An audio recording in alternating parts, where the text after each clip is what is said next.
How's the composition coming, Chrissy? Oh, pretty good. I only have to write about 200 more words. Yay, Milroy! Milroy, this boom-ba! Mom, you look great.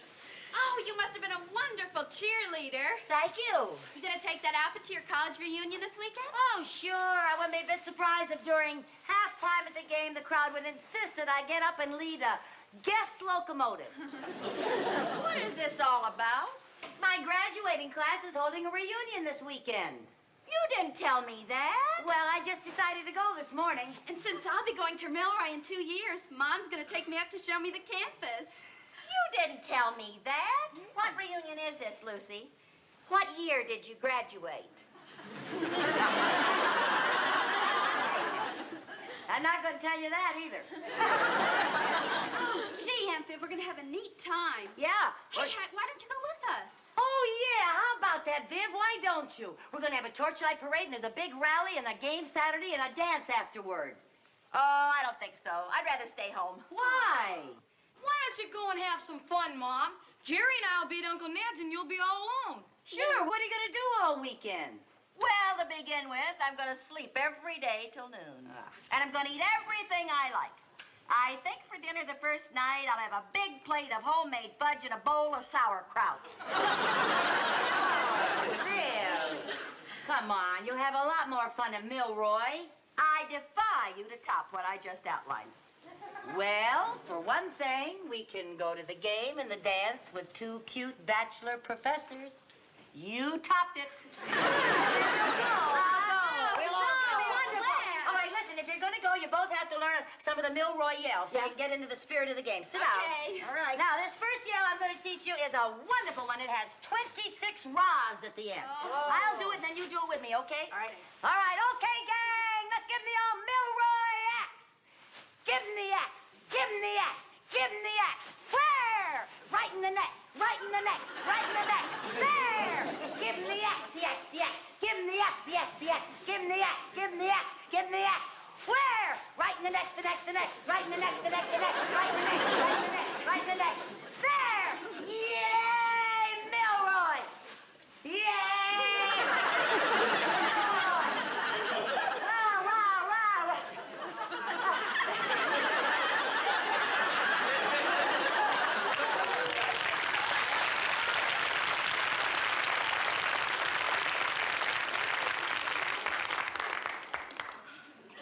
There's about 26 more rahs.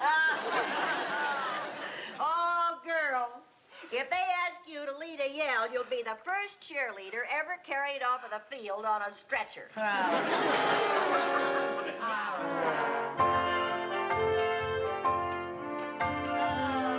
Chrissy, isn't this a beautiful campus? Oh, I can't wait to come here. And you know what? In the springtime, all these trees are in blossom. Oh.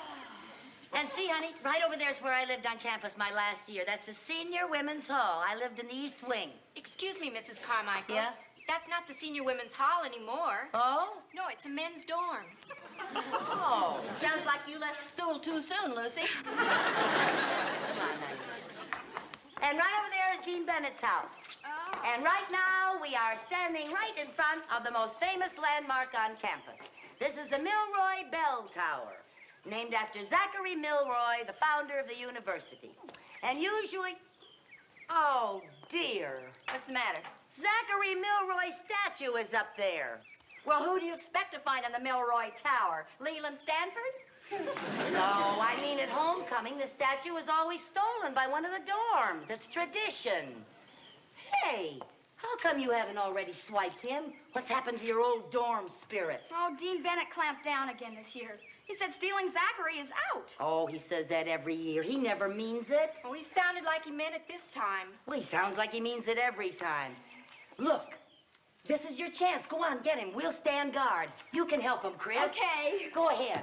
Hey, wait a minute. What? Where are we gonna hide him? Oh, the campus police are all over the place. Yeah, I know. Good spots are hard to find. Let me think now. I got it. Under the porch of the journalism building. That's where I hid him when I was a senior. No, the journalism building was torn down the year after you left. Oh. What year was that, honey? I know where we can hide him. In the closet in our room at the dorm. They'll never suspect an old grad of being in on this. Oh, that's a great idea. Come on, let's go. Okay. Now be careful. Yeah, we will. Take it easy now. All right. Now, Lucy, do you think you should be encouraging this? Oh, Viv, it's tradition. You have got to steal Zachary and hide him and then sneak him back without having the campus patrol catch you. Why? Because that's part of the tradition. Oh. Well, what if the campus police discover that hot founder in our closet? Oh, nobody ever really tries to catch you. The campus police always look the other way. Well, if nobody really cares and you aren't in any danger of being caught, what's the point of stealing old Zach in the first place? It's tradition.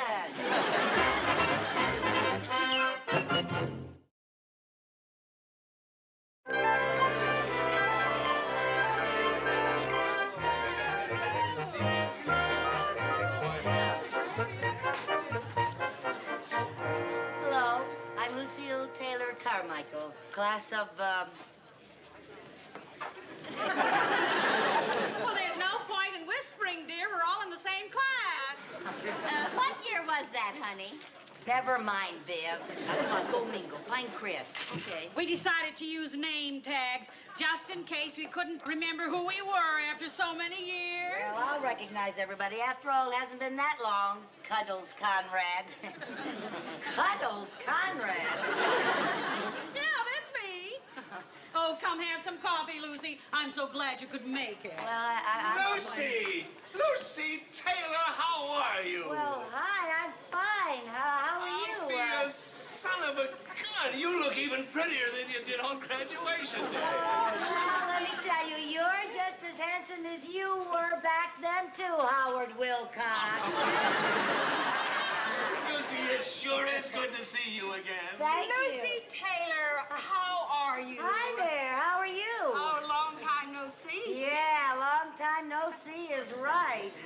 Oh, what a beautiful pom-pom. Thank you. Do you mind if I take a smell of your Oh, go pom-pom? ahead. Oh, thank you, Betty Johansson. Oh, I didn't think you'd remember me. Are you kidding? Not remember you? Do you remember me? Bill Lanson. Bill Lanson, how is Flo and your 3 lovely daughters? I married Alice, and we have 4 sons. Oh, Lucy, do you remember this?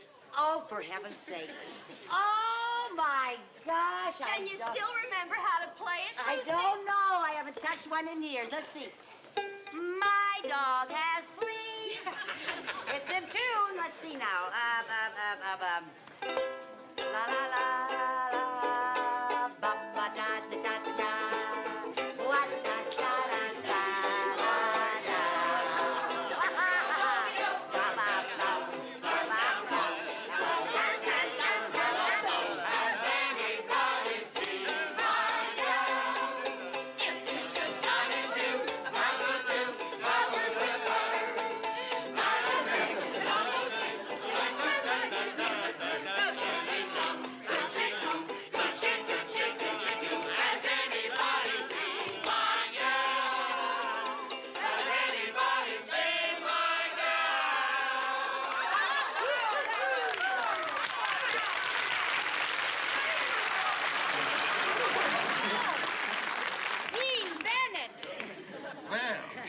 Have here? Oh, Lucy Taylor, Yes. of course. Well, excuse me for looking at your name tag, but it has been a long time. oh, hasn't it? yes, sir. It has been a long time. Oh, Excuse well. me, Dean Bennett, I have a message for you. Oh, thank you very much. Did you have a good time? May I have your attention, please? Everyone. I have just learned that somebody has stolen the statue of our founder from the bell tower. Well, are they still doing that? Yes, they are. In spite of the fact that I have personally requested the student body to refrain from such childish pranks. But Dean Bennett, it's tradition. I'm all for tradition, but this is just nonsense. Well, I'm sure whoever took it will put it back, and that's all there will be to it. That is not all there will be to it. No? I intend to find out about this once and for all. And when I find out who has taken that statue, I intend to expel them. Excuse me. Oh, Mother, You and your bright ideas. I'm sorry, dear. I had no idea it would turn out this way. I may become the first co-ed in history to be kicked out of college while I'm still in high school.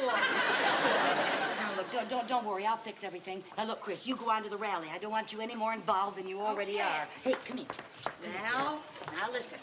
You and I have got to sneak Zachary back to that tower before somebody finds him in our room at the dorm. We can't put that statue back in broad daylight with everybody looking for it. Well, we can if he's wearing a top coat and a hat. Oh, yeah, he's wearing a top coat and a hat. All right. Wait a minute. Where are we going to get a man's coat and a hat? Well, welcome to our class reunion. May I take your coat and hat? Hey, aren't you Art McQuillan? Well, that's right. How about that? I finally knew somebody. Gee, I'm glad to see you, Art. Well, I'm glad to see you too, Dorothy.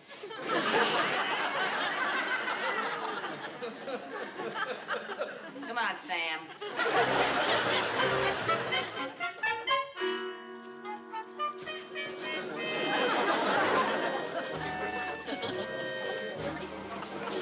Never been so embarrassed in my whole life.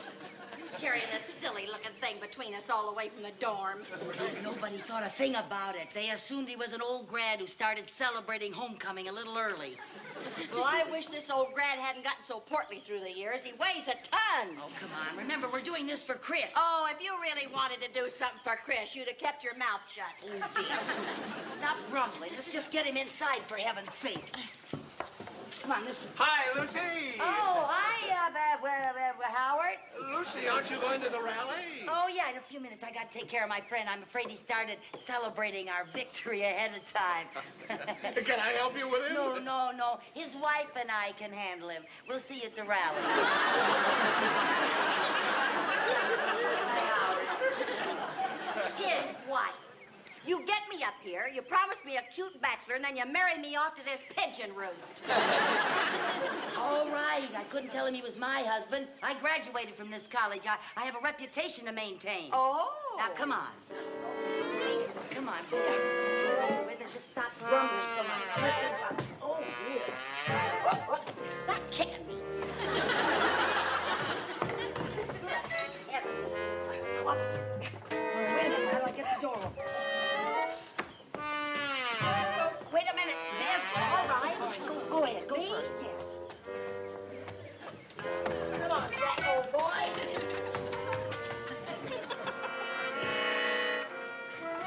Ow.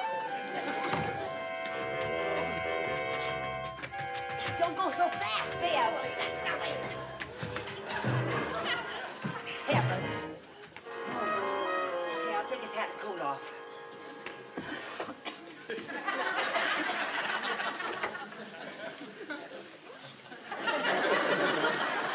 A circular staircase yet. Come on, let's go. All right? Yeah, you get a hold of the head. And then I'll lift up the back. You got it? Yeah, I got it. Okay, go ahead. All right. Up you go. I just can't do it, Lucy. You know I'm afraid of height. Afraid of heights? You're only on the first step. Well, don't think just because you got me going backwards, I don't know that there's 4 more flights up there. Oh, come on. Now, you know me and my acrophobia. Viv, do you have any idea what it's like to have a best friend who's a neurotic? Well, you get yourself another best friend, and you'll make me the happiest neurotic in the world. Come on, let's go, huh? Well, now, maybe turn him. Let's see. That's not going to work. Look, that's it. Oh. All right? Ready?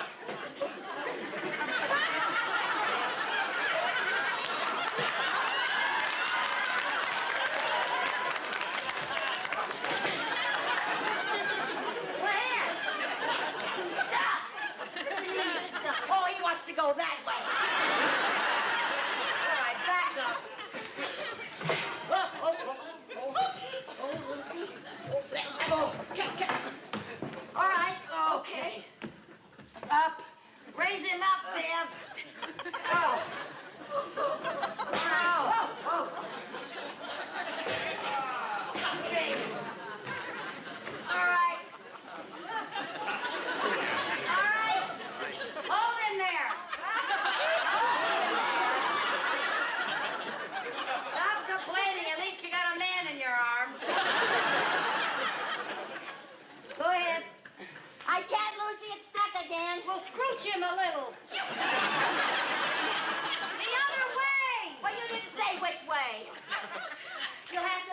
more specific about your scrooching, girl.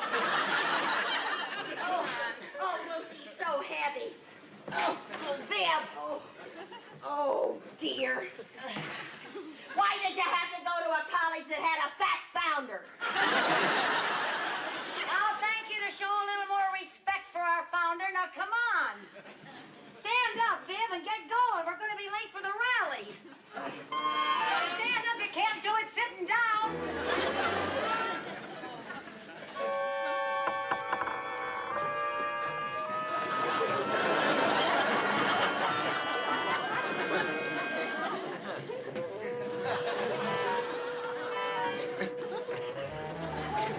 Hold on now, Lucy. Come on, Zach. Get up there yourself first. Wait a minute now. Let's go sideways.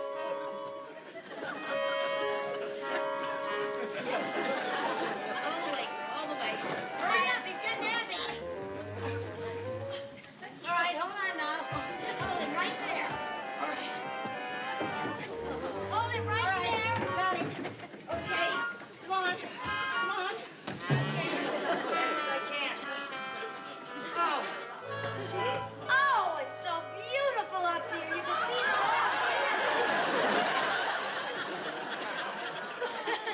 Lucy, it's so high.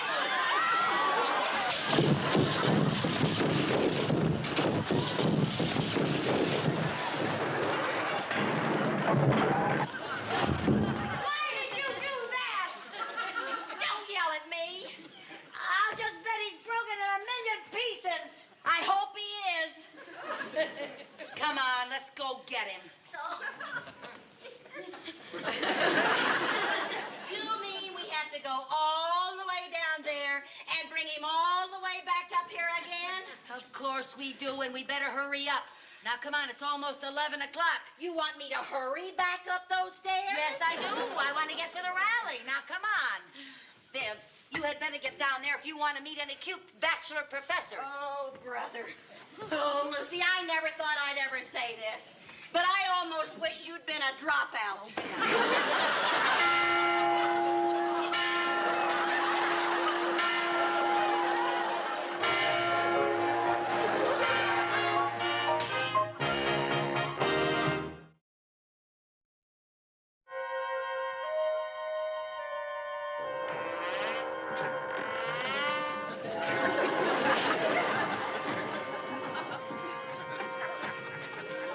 Hang on now, Viv.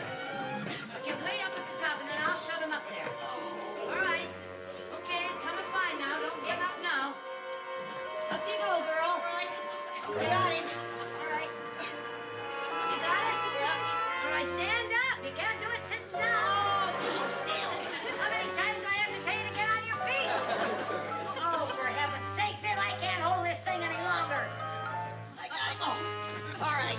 Right. All right, all the way up there. Oh, Okay. Okay, now. All right, now. Now, we'll put him over on his little platform. Come on. Go around the bell this way. We'll have to... you know, I spent more time with Zachary than I did with my ex-husband. Right here. Yeah? Now, you hold on up here like this. Yeah? And I'll take the seat and put him over the railing. All righty. You got it? Go. Oh, oh, oh, oh, oh. Okay, wait a minute now. Oh. Oh, well, I'll lower him carefully. Watch out for his hand. Is he there? Wait a minute. Wait a minute. Oh.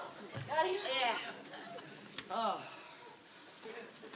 Mission accomplished. Thank goodness. Oh, boy. Come on, let's go to the rally. You think it's still going on? It's almost 12 o'clock, girl. There! What? There's no handle on this door! No handle on the door. Why did you close it? I didn't know there was any handle on the door! Get it open! Get it open! I said it! Oh, here.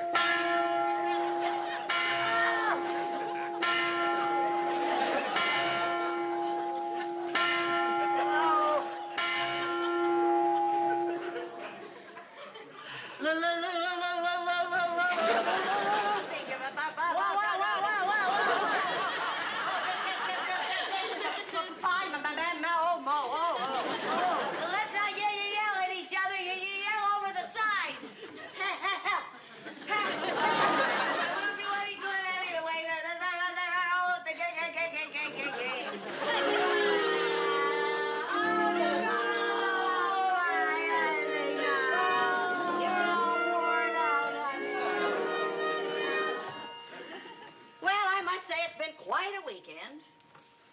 So far, we've missed the rally and the game, and if my luck holds out, we'll probably miss the dance tonight. Oh, now, Viv, we'll get out of here in time for the dance.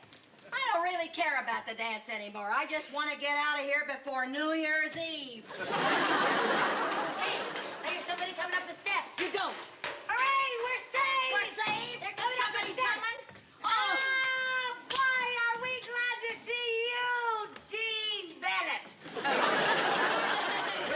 Lucy, are you okay? Yeah, we're all right. Lucy, you missed a great game. Really? Yeah, we were worried sick. Oh, How did you know we were up here? Well, Dean Bennett suggested that you might be up here. Oh, now look, Dean Bennett, please, you, my daughter Chris and her friends had nothing to do with this. I did it all by myself, so go on and expel me, have my diploma revoked. You can't touch me. I went to Kansas State. Now, let's not get hasty. After all, somebody might wonder how I got a hunch that this was where you were. Yeah, come to think of it, how did you think to look up here? Well, when I was in school and stole the statue, there wasn't any handle on that doorway either. You swipe Zachary! If you don't tell on me, I won't tell on you. Is it a deal? It's a deal! Oh, that's wonderful! Hey, what are you all doing up here anyway? Lucy, we haven't sung the alma mater yet. Yeah, and we wouldn't sing without you to lead us like you used to. You want me to lead you? Come on, let's sing it now, Lucy. No, I haven't done it for... Oh, no, I had no idea we were going to do that, so I know.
Going? Over to the Y to trap my submarine in the swimming pool. I thought you were going to put that in the bathtub. I tried it, but the bathtub isn't good for submarines. If you ask me, the bathtub isn't good for anything. Gee, look at all this wild puddle. Have fun. Look at all this wild puddle. It's very interesting, you know. They walk all the way to the Y in the pouring rain, stepping in every puddle, and I can't get that kid near a bathtub without a gun in his back. Well, girl, I think I'll go up to my room. It's a great morning for a nice long nap. Well, that's a good idea. Get a lot of sleep so you can stay awake tonight. What does that mean? Means you had one of your nightmares. You talked in your sleep last night. Oh, did I do that again? Yeah, I could hear you all the way down to my room. It was very disturbing. What did I say? I couldn't quite make out. That's what was so disturbing. I'll try to speak up next time. Okay. Ooh, what was that? What was what? Felt like there was water in my hair. The roof is leaking again. Oh, for dear. heaven's It's sake. gonna ruin my new kitchen. Oh. Pull the rug back. Yeah. Oh, for heaven's sake. Good heavens. Oh, why does the roof have to leak every time it rains? I guess it's because sunshine isn't very leaky. Oh, honestly. Lucy, what are you doing? There's another one. What do you think I'm doing? I'm holding up the ceiling. Oh. Put the bowl over there. Okay, here. I don't understand it. I just had the roof fixed. Maybe some of the shingles blew. Hey, wait a minute, Lucy. How could the roof be leaking between the first and second floor? The bathtub. Sure, it must have left the water running. We gotta go turn it off. Oh, honestly. What do you know? You really were holding up the ceiling.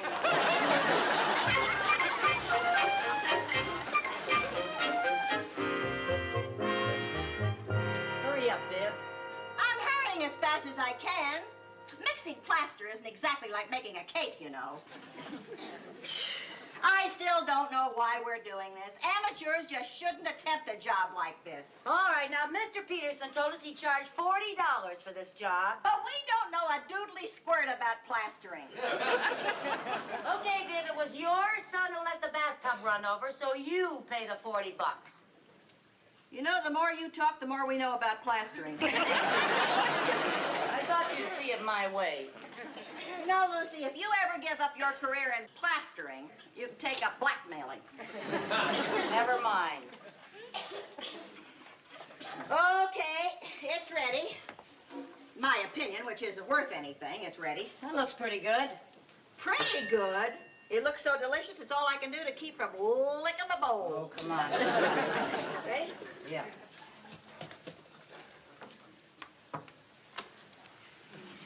Which one of these things do I use? Oh, why don't you just use the biggest one? I don't know. All right. All righty, Viv. I'm not going to eat it.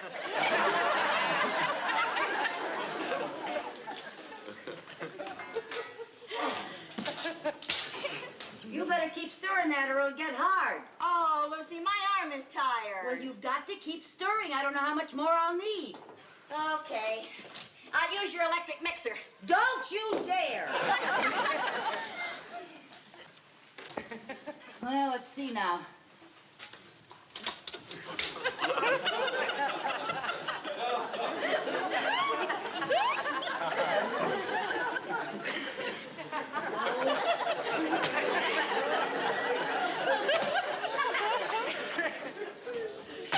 Boy, the floor will never leak.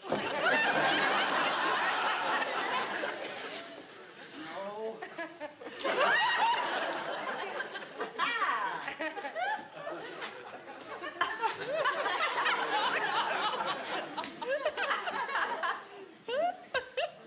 There.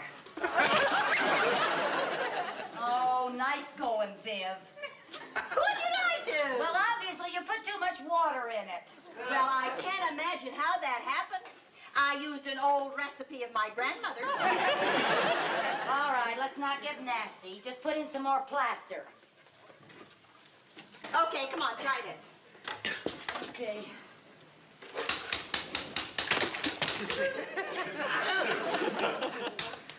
All right. You stir it enough? If I stir it any more, it'll turn to butter. All right, come on. Give me some more. A little bit more. Come on. Yeah, that's enough. Okay. There you go. Thank you. Now, if that does right, I'm going to turn in my union card. Well, it better be right, girl. Boy, I know why plasters make so much money. They have to take so much abuse. Well, here goes.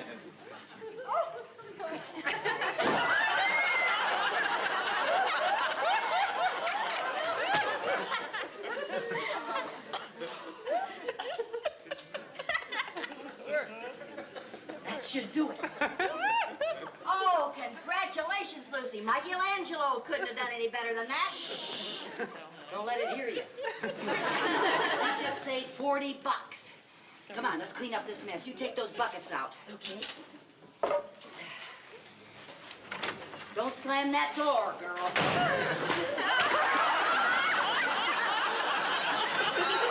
Say something.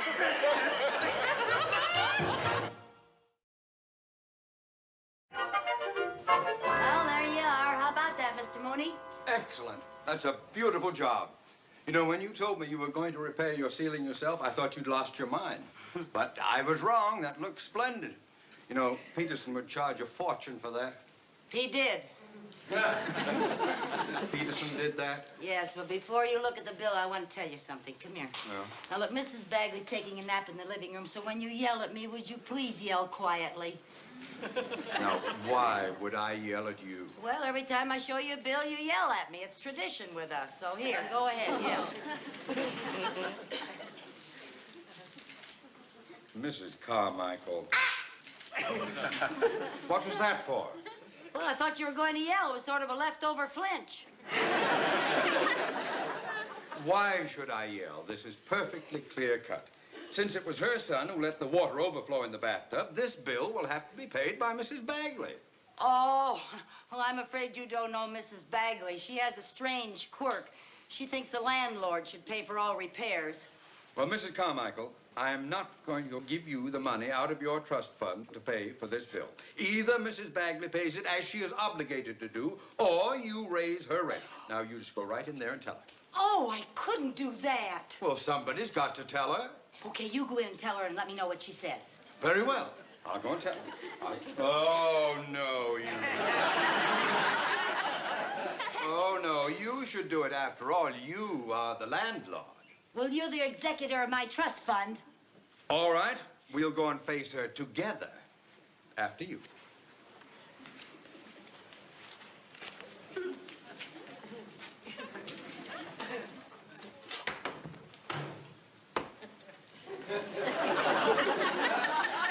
Mrs. Carmichael.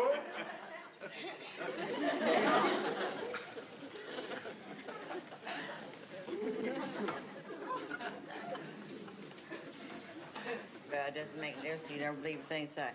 You don't believe me? Ask Lucy. Yeah, Lucy, that's exactly what she thought. Didn't make no difference to me, though, one way or another. She's having a dream, and I hate to interrupt. Let's come back when she's awake. Now. Make my dad a boy Sherman. There's my boy Sherman. Make it that. Viv, honey. What, huh? Hey, oh. Viv. Huh. Oh, hi, Lucy. Hi, dear. I want to ask you a little something, honey. Yeah, what is it? You wouldn't want me to raise your rent, would you? No, I wouldn't. Good night. Well, I asked her. Yep. Mrs. Bagley. Oh, Mr. Mooney. Oh, what are you doing here? Mrs. Bagley, as of the 1st of the month, your rent will be increased 20% to cover the cost of repairs for the kitchen ceiling. Oh, no. The landlord is supposed to pay for all repairs. Yes, she's right, Mr. Mooney. Go back to sleep, honey. Let me put it this way, Mrs. Bagley. You have a choice. Either you will pay the increase, or I'm afraid I will have to have you evicted. Evicted? From the Latin evictus. Meaning to be asked to leave the premises, by force if necessary. But, Mr. Mooney! Business is business. Well, Mrs. Bagley, what do you say? Phooey. Phooey? From the Latin, phooey. Meaning that's what you think. I have a lease. She's right, Mr. Mooney. She's got a lease. Sorry to bother you, dear. Go back to sleep, honey. Just a minute.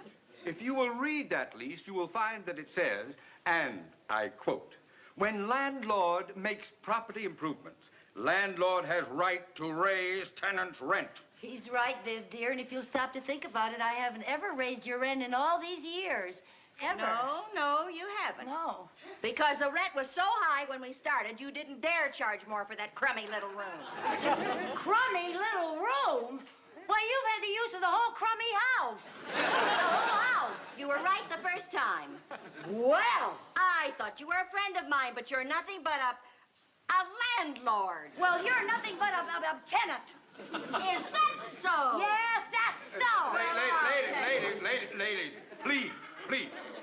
Now, Mrs. Carmichael, will you get the lease so we can act civilized about throwing her out? Well, I don't exactly have the lease. I have the lease, and I'll be very happy to get it. Pardon me, please. What? And just why don't you have a copy of the lease? Well, we only bought one. We were both going to live in the same house. We didn't see any use in wasting 50 cents. Here we are. Here is... May I? Now, let's see. Ah, yes. Here we are. In event lessor improves, remodels, or repairs premises, lessor has the right to increase rent of lessee.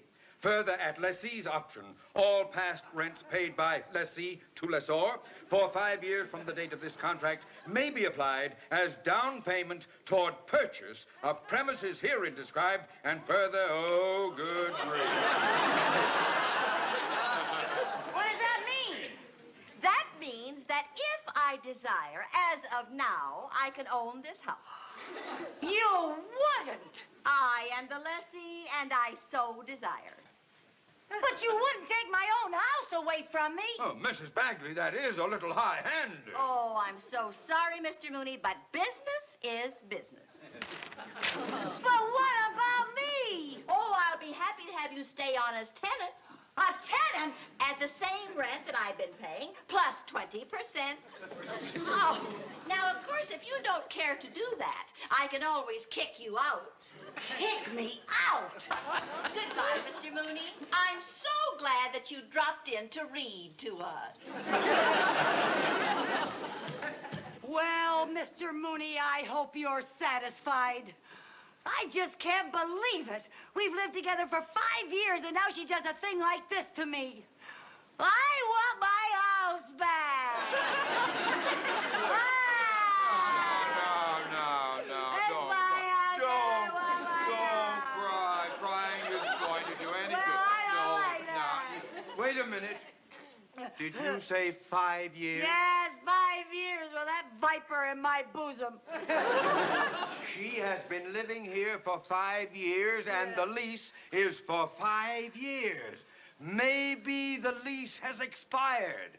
What was the date you signed it? Why, Think. Well, I know it was near somebody's birthday because, we went to the dime store and we went there to buy candles and we saw these leases, so we decided to buy one and sign it so that it would make everything legal, so that even though we're good friends, nothing could ever happen. That's a laugh, isn't it? That's a laugh. Now, What? the date. What date? The date. Whose birthday was it? Oh, it was, I don't remember. You don't remember? No. Birthday cake? Cake? Was there a cake? Yeah, there was a cake. There was a cake? Yeah. Ah, and what did it say on the cake? Happy birthday. Happy birthday to... Happy birthday to... I don't know. Oh, happy birthday. Candle. Birthday party. There was a party. Yeah, there was a party. There was a party. Yeah, there was a party. And you were there. Yeah, I was there. And a lot of people were there. Yeah, there were a lot Everybody of kids, there. a lot of candles. And you bought the candle Yeah, to we put had on the cake. those- And you yeah. lighted the candles, Yeah, we and had they a were lot on of the cake, candles. They were and on the the cake cake. was all bright. Yeah, Now, yeah. can you see the cake? Yes, I can see the cake. Good. Yeah. And on the cake it says, Happy birthday to... Sherman! Sherman! It was Sherman's birthday. Sherman's birthday. Yeah, it was Sherman. When is Sherman's birthday? Day after tomorrow. Day after tomorrow. Yeah. And when did you sign the lease? 5 years ago. 5 years ago. I mean, when did you sign the lease in relation to Sherman's birthday? Oh, it was right after the party. Look, wait. What? Wait, we've got it. What? If Sherman's birthday is day after tomorrow, Yeah. that means the lease is good for 2 more days. Now, if I know Mrs. Bagley, and I'm afraid I'm beginning to, she will be at the escrow department of the bank at 10:01 tomorrow morning, exercising her option. Well, we're not going to let her do that. Well, I'm afraid I can't stop her if she has that lease clutched in her greedy little hands. You mean if she didn't have that lease, she couldn't take my house away? That's right, she wouldn't have any proof. Oh. That is the most evil-sounding oh-ho I have ever heard. Now, there's got to be a way to swipe that lease from her before tomorrow morning. Mrs. Carmichael, swiping is illegal. I don't care. I'm not going to sit by and watch her give Sherman this house for a birthday present. Now, we've got to find a way to get that lease away from her before tomorrow morning. We? Just a minute. I am a man of integrity. You are also the man who got me into this, which, by the way, I never intend to let you forget. We must think of a way.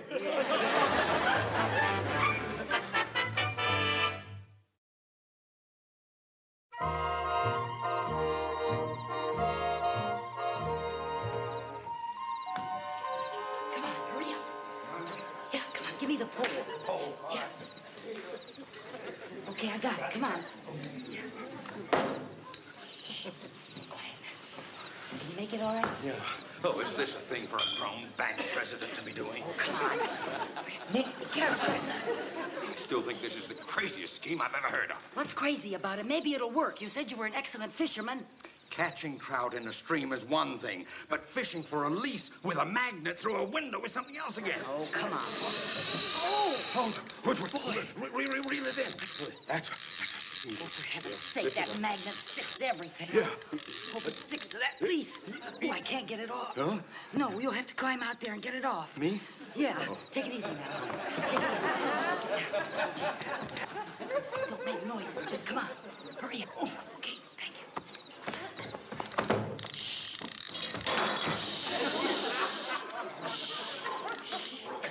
you. Are you sure she locked her bedroom door? I am positive she put the lease in her pajama pocket, said goodnight with a sneer, and locked the door behind her. Oh, Apparently, she doesn't trust anybody.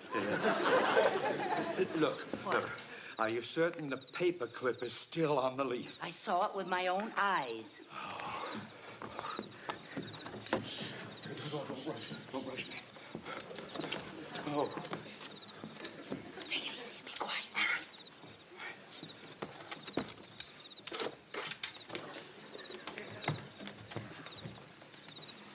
There she is, sleeping like a baby. Yeah, baby viper. Over there? Shh. Don't make so much noise.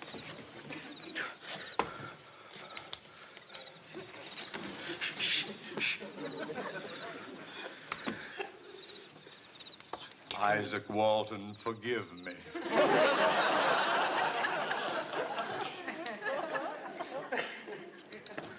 Don't rush me. Wait a minute.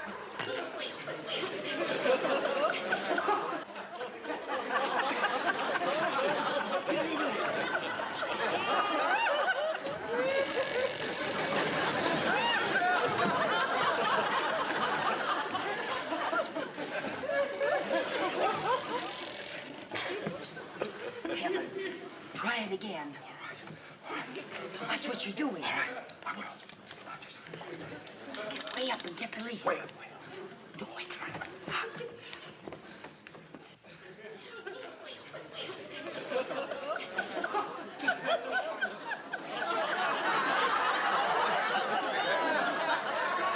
Fisherman you are.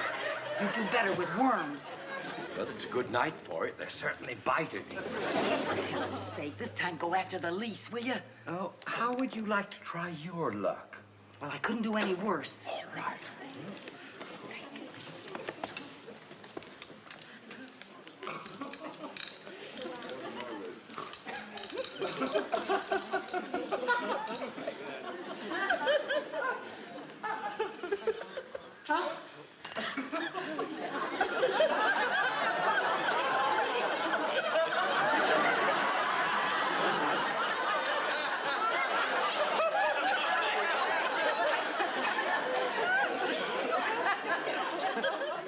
Congratulations. You've just caught the season's first striped bifocal.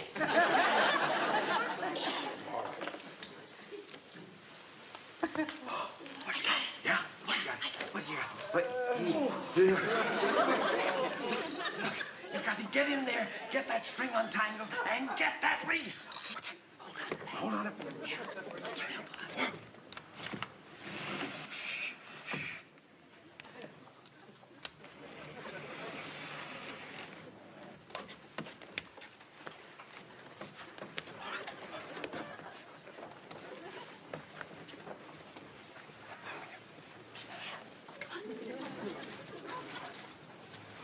Jerry's done make no difference.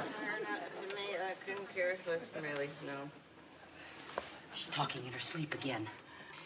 Look at my pretty balloon. That's very pretty, Viv.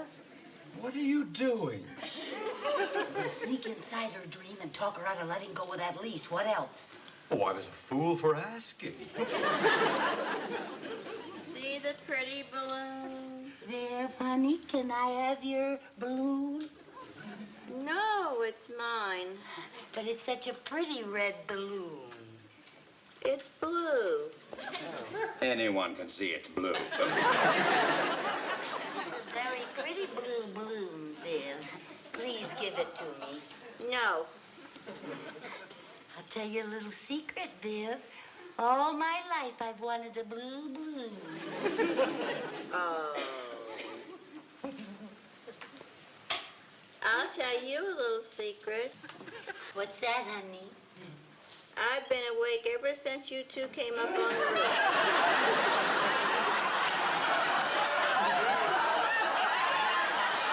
That's a terrible thing to do. What do you mean a terrible thing to do? What about that, huh? How'd that get there? Oh, calm now, Lucy. Well, I was desperate. I was trying to get my house back. I wasn't going to take your house. You're my best friend. I just said that because you were going to evict me. Really? Yes. Oh, I wasn't going to evict you, Viv. No? You're my best friend. But I know that Well, I wouldn't Ladies, I wouldn't before you exchange friendship rings, don't you think we ought to settle who is going to pay the bill for the kitchen ceiling? We'll split the cost. Okay. Good idea. 3 ways. 3 ways? 3 ways? Yeah, me and Viv and you. Just a minute. What makes you think that I will pay part of that bill? Because you were the one that got us fighting in the first place. Well, I am not going to pay it. Well, all right. But how will it sound at the bridge club tomorrow when I tell all the girls that the president of our bank was seen crawling through the bedroom window of a certain attractive divorcee at 11 o'clock at night? We'll split it 3 ways. Good night.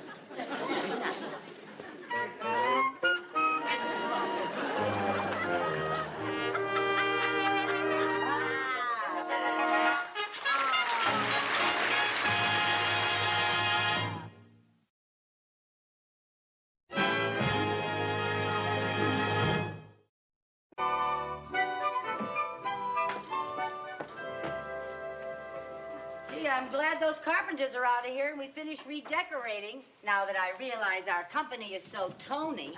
Is Cousin Wally here yet? No, he isn't here yet, darling. I told my whole class at school that a musician is staying at our house. You did? Miss Pearson asked me so many questions, it took up the whole arithmetic period. I didn't know you were that interested in music. I'm not, but I'll talk about anything to get her mind off long division. Mom, I thought Cousin Wally was with the McKeesport Businessman Symphony. Well, he was, darling, but the percussionist with the Manhattan Symphony had an accident and quit, so they sent for Wally. Hey, what kind of an accident? Well, it seems that during a credenza, he got carried away and pinched his nose between the cymbals. Oh, that was lucky for Wally, though, wasn't it? Oh, I finished cleaning up my room, Mom. thank you, dear. And I hid all my rock and roll records like you told me to. Thank you very much. I don't think it'll hurt you too much to go 24 hours without hearing the surfers stomp. Oh, that must be Wally. Oh. Hi, Wally.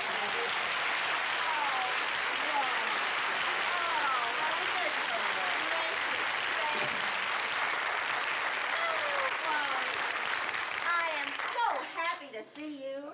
You haven't changed a bit. Oh, that's not a very nice thing to say. This is Lucy Carmichael. Hello, Wally. I'm so happy.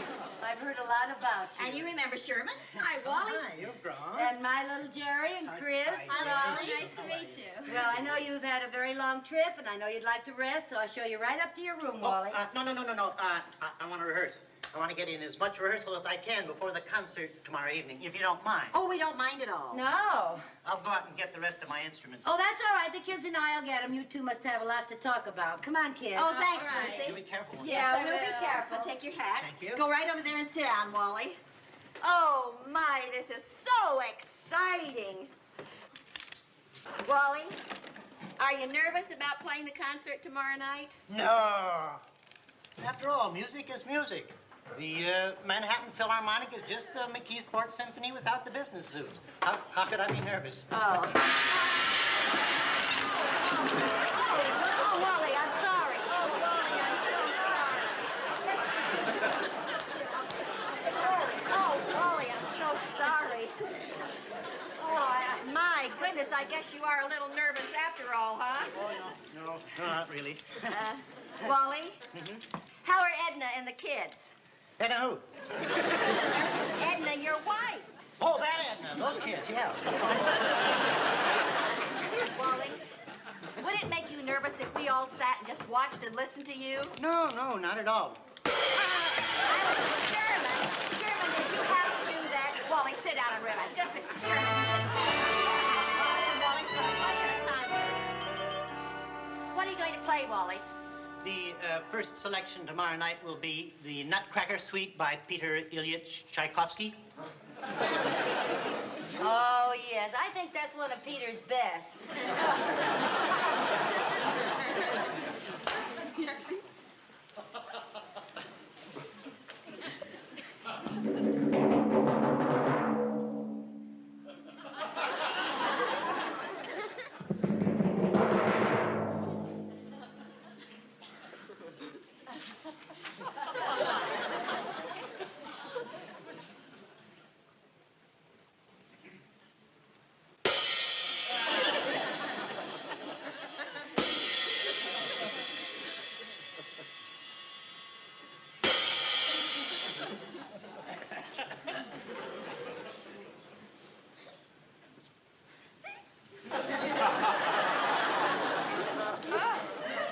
That's where the violins come in.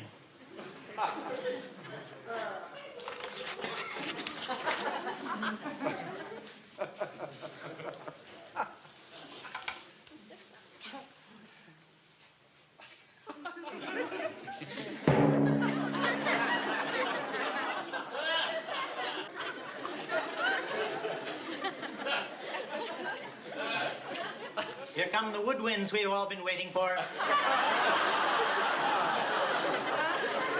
Yeah, these are the woodwinds. Isn't this part lovely? Oh. Just beautiful. I don't hear anything.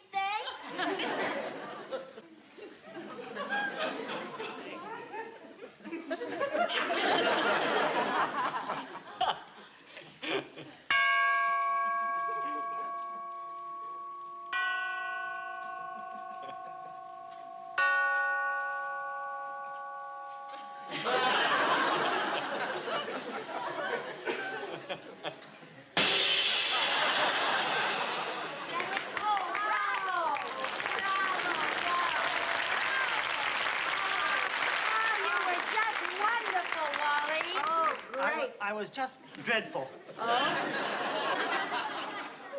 I'll never be ready for the concert tomorrow evening. I'm just too nervous.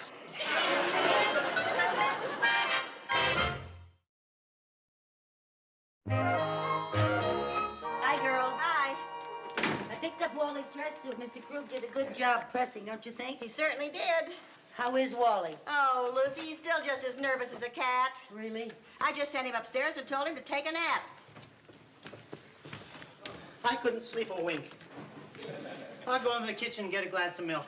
Oh, Wally. Oh, Lucy's going to be all worn out before the concert even starts tonight. Yeah, it's too bad we can't relieve that tension somehow. Make him smile or laugh or something. Hey, maybe I could tell him a joke. Jerry told me one he heard at school the other day. It's worth a try. Wally? Wally, do you know how to keep an elephant from charging? No, I don't think so. Take away his credit card.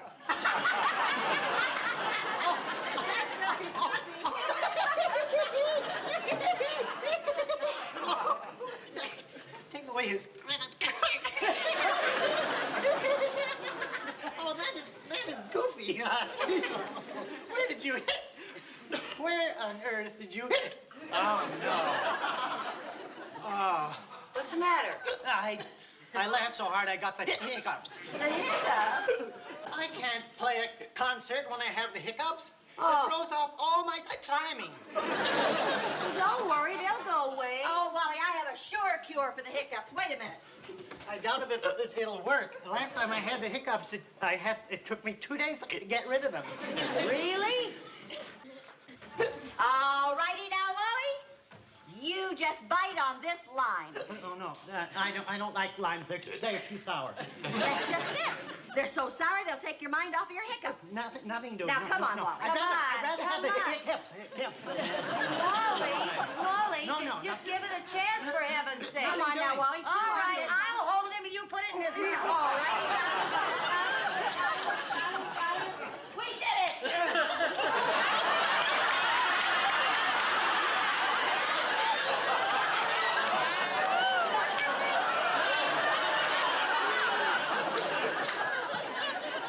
Oh, Wally, you are so right. They are sour. Now, Wally, stop worrying. I know a lot of cures we haven't even tried yet. It's no use. I'll have these hiccups for 2 days the way I always do. I won't be able to do the concert. I just have to go back to McKeesport and tell them all I'm a failure. Edna will kill me. Hey, I got an idea. Just forget it. He hasn't recovered from your last one. No, now maybe this will work. Remember the other night at Audrey Simmons' party, one of the guests got a coughing fit, and Harvey cured him by hypnotizing him? So? Well, maybe hypnosis will cure the hiccups. I don't want to be... Oh, that's a great idea. Harvey's in Cleveland on a business trip. But hypnotizing looks so easy. I don't want to be hypnotized. Well, then even I could do it. You? Why not? No, I don't want to be hypnotized. Why not, Wally? Maybe it'll work. Oh, Lucy, I don't think you should do that. You don't know how. Well, what's to know? All Harvey did was dangle a watch in front of that man's face and talk him to sleep. It's just the power of suggestion. Oh, I don't like the idea, Lucy. It's dangerous. Oh, Wally, give me your watch. I don't know. Look, it's either that or back to McKeesport and tell Edna you're a failure. All right, now sit down over there. Oh, now, Lucy. I doubt very much that this will work.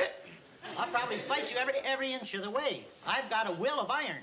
Well, now it's worth a try. All right, now relax. Just sit back, take it easy, and all you have to do is watch the watch. Keep your eyes on the watch, and listen to what I say. All right, now, Wally. Wally, what was it Harvey said? Did Harvey say you are getting sleepy or your eyes are getting very heavy? It seems to me he said, you are getting sleepy. Okay. Wally, you are getting... Lucy really did hypnotize him. Wonder how long it would have taken if he didn't have a will of iron. Why, you're even better than Harvey. Faster, anyway. Thank you. Well, all right now, Wally. When I count to 3, you are going to wake up and you are going to be cured of the hiccups. 1, 2, 3. I don't understand. That's the way Harvey did it. With one exception, when Harvey did it, the man woke up. All right, Wally, I'm going to give you one more chance. I'm going to count to 3, and you're going to wake up and you're going to be cured of the hiccups. 1, 2, 3.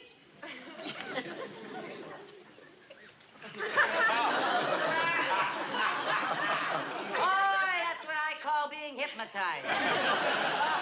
Oh, Lucy, this is terrible.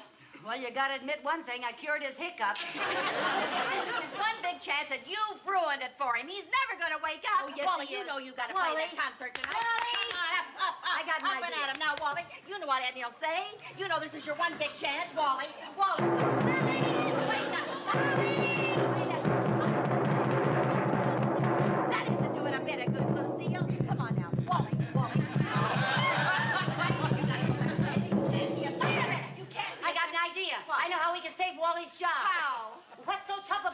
on a drum or tapping a triangle or clanging a cymbal.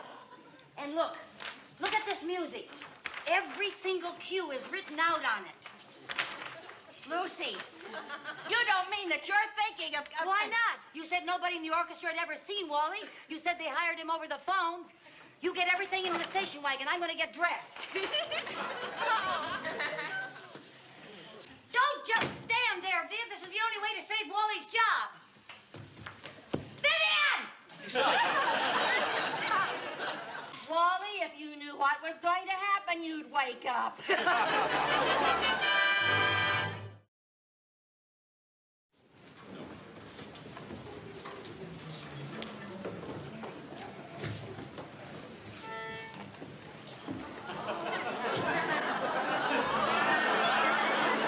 Ladies and gentlemen, the conductor of the Manhattan Symphony, Mr. Jacques Dimarac.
Jerry? Hurry up. Yeah, we want to play football. Now, just a couple more minutes. We need to practice. Don't you want your mothers to be the best hospital helpers in town? There, I'm finished. Well, what were you treating the patient for? A sprained finger. Well, girl, don't you think you got a little carried away? I look like a short mummy. Mother, look at this. What? I took off the ruffles and raised the hemline, and it still doesn't look grown up enough. Well, now, I'm sure it'll look grown up enough to boys your age, especially with you in it. Well, I'm not interested in boys my age. There are going to be some older men there, 17 and 18-year-olds. Senior citizens. Just isn't the type of thing a girl should wear to her first formal dance. My dress should be something really special. Oh, honey, I guess you're right. Let's see, the dance is tomorrow night. Take me too long to make one. Not if you made it out of bandages. Can we go play football now? Yes, darling, you're excused. Hey, wait a minute. Aren't you going to take your bandages off? No, this way they'll figure we're already wounded and won't tackle us so hard. Oh, yeah. Be careful now, boys. Well, Chris, there's only one thing to do. Buy you a new dress. Really, Mom? Oh, I never dreamed we could afford to buy me a brand new dress. Well, we can't, but I think this is important. Viv, do you think Grindstaffs would have anything that she would like at a price I could afford? They have an apricot taffeta for $39.50. You didn't dream I'd buy you a new dress, huh? All right, honey, you got it. Oh, Mother, you're wonderful. Thanks, Lois. You're welcome, sweetheart. Viv, honey. Hey, where do you think you're going? I'm trying to get out of the room before you ask me to loan you $39.50. Now, is that any attitude to take? Lucy, I am flat broke. You really are? Yes, I really are. Well, you ought to budget yourself better. You ought to know enough to put something aside for my rainy day. Well, I'm sorry, girl, but lately my losses have been running rather heavy at Monte Carlo. Well, guess there's only one thing to do. Call the bank and ask Mr. Mooney for an advance on my allowance. Oh, not again. Now, Lucy, you know how he hates for you to dip into your trust fund. Yeah, he sure put a dent in my dipper. The only way you're going to get $39.50 is to sandpaper your fingers and break into the vault. Well, this is so terribly important to Chris. I'm just going to have to take another crack at Mooney. Well, I admire your courage after that great big battle you had with him last month. Oh, well. I'm not one to hold a grudge. Maybe he isn't either. Boy. Oh, poo-poo. Hello. Hello, this is Mrs. Carmichael. I'd like to speak to Mr. Mooney, please. How's that? He's in the hospital. What happened to him? Oh, that's too bad. Well, has someone else at the bank been assigned to take over his duties? Some kind, understanding, generous person? No, huh? Well, thanks anyway. Goodbye. Boy, he's got a nerve breaking his leg just when I need him. He broke his leg. How did it happen? Going into his house last night, he tripped over the welcome mat. How do you like that? My only chance to get the money is in traction. Well, start sandpapering your fingers. Hey, he's in the hospital, and I am a hospital helper. So? So, what man, even a penny-pinching banker, can resist the kind, gentle, loving care of a kind, gentle, loving hospital helper? I'll soften him up, and then I'll hit him for an advance. But you're not on duty this week. Well, I'll call Audrey Simmons and have her switch assignments with me. And you call Alice Canfield and have her switch assignments with you. Me? What do you need me for? Sometimes us hospital helpers need helpers. Oh, Viv, wait till you see me in action. I am going to be Mr. Mooney's angel of mercy. I'm going to out-Nightingale Florence.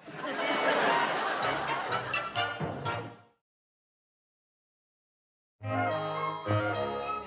we are. Thank you. Now, does that feel a little better? Ooh, yes, sir. Now, is there anything else I can get for you, Mr. Mooney? No, thank you, Mrs. Blake. All right, fine. Well, you just lay here and get your rest.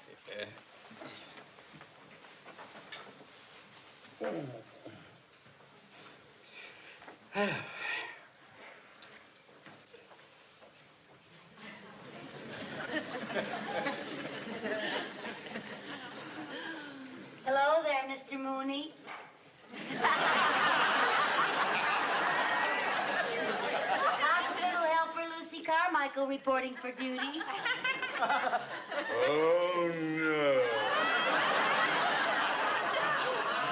And how are we feeling this morning? We have just had a relapse. Look, Mrs. Carmichael, before I agreed to be hospitalized, they told me that you would not be on duty for 2 full weeks. My only hope is that I'm delirious and you're an hallucination. Now, Mr. Mooney. Can I do anything to make you more comfy? Yes. Get out. Now, Mr. Mooney, that's no attitude to take. While you're here, you are a patient and I am a nurse. My only purpose is to ease your suffering. Oh, how refreshing. Usually, your only purpose is to ask for an advance on your allowance. Yeah. Well, what can I do to make things more pleasant for you? Fluff up your Betty Bye? Betty Bye. No, thank you. My Betty Bye is sufficiently fluffed. All righty. Now then, shall we crank up your bed a little? If you think you can manage it. Oh, yes, sir. Say, speaking of formal dances... Were we? Well, yes. As a matter of fact, we were. That is, my daughter and I were. Crank, Mrs. Carmichael, crank, crank, crank. All righty.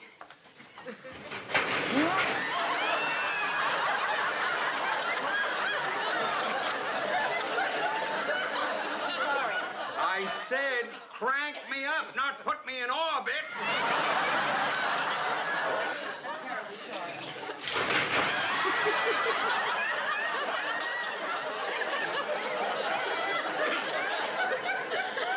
Mrs. Carmichael, will you please get out of here before you break my back? No, I'm terribly sorry, Mr. Mooney. You just relax now. Easy does it. Easy does it.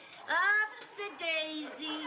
There we go. There you are. Now, Mrs. Carmichael, will you leave me alone? Say, speaking of alone... I'll get it. Hello? Yes, this is his room. Yes, this is his nurse speaking. Oh, there's a Western Union message for you. Oh, yes, I'll take it. Oh, you happen to have a pen on you?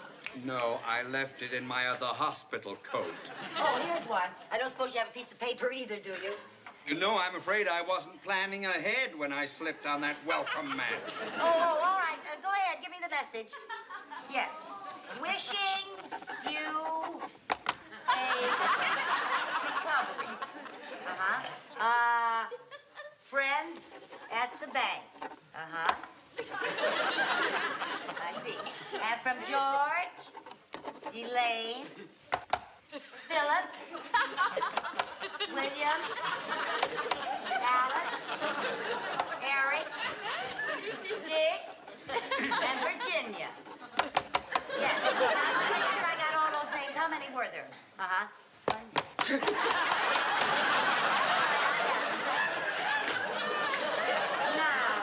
wasn't that nice of all your friends at the bank? Would you like to read?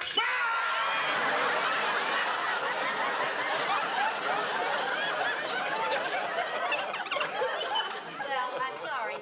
It's right there, all in a little chunk, if you want to read it. Goodbye, Mrs. Carmichael. Oh, I don't have any place to go. I just want to sit here with you and chat a while. Well, I don't feel like chatting. No, the doctor told me that I had to have plenty of rest. Well, what does he know? It just so happens that chatting helps bones to heal. Oh, this may be a major breakthrough in orthopedics. Chatting helps bones to heal. Oh, and speaking of heel, that reminds me of toe, which reminds me of feet, which reminds me of dancing. Only you would talk about dancing to a man with a broken leg. Mrs. Carmichael. Yes, sir. I know you are an angel of mercy. Oh. But please take wing. Here we are. Oh, I'll take that. Thank you. Thank you. Well, look what we have here, Mr. Mooney, our lunch. We are not very hungry. Well, now, when we are convalescing, we must take our nourishment so that we get strong enough to get out of our Betty Bye. Betty, Mrs. Carr.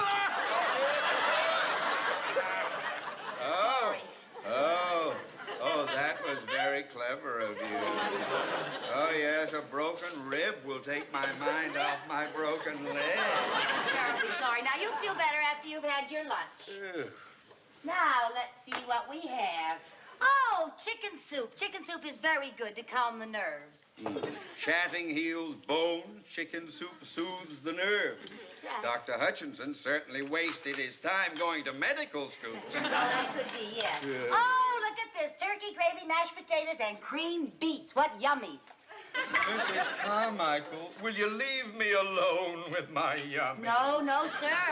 I'm going to feed you. I'm perfectly capable. Oh, of no, feeding you're not. myself. You're not strong enough to feed Mrs. yourself. Carmichael, Now, let's Mrs. open our mouth. Let's open I can feed myself. Now, I'm not a child. Mrs. Carmichael, I'm going to feed myself. Well, all right, sir, if that's the way you want it.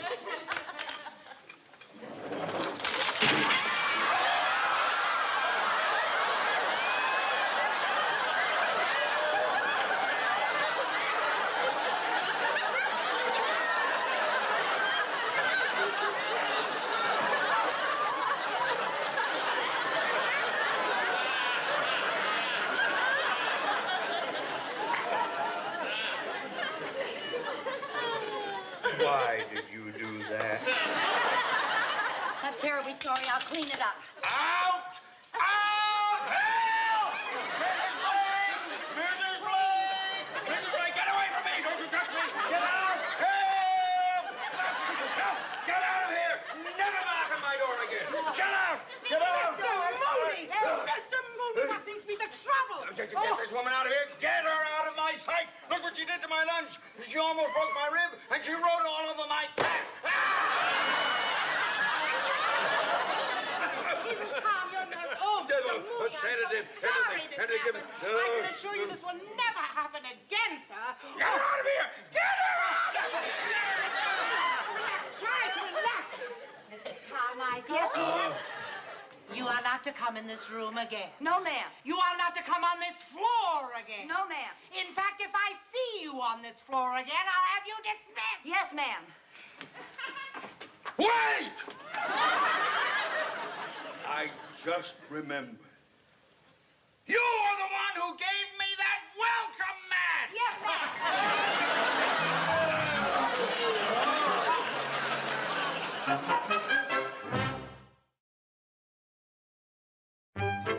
Dr. Jensen, Dr. Merrick, Dr. Stratton, Dr. Edwards, Dr. Edwards, Dr. Edwards.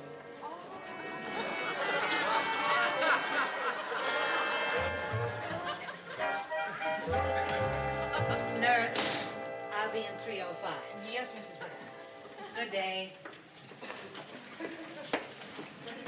Hello there.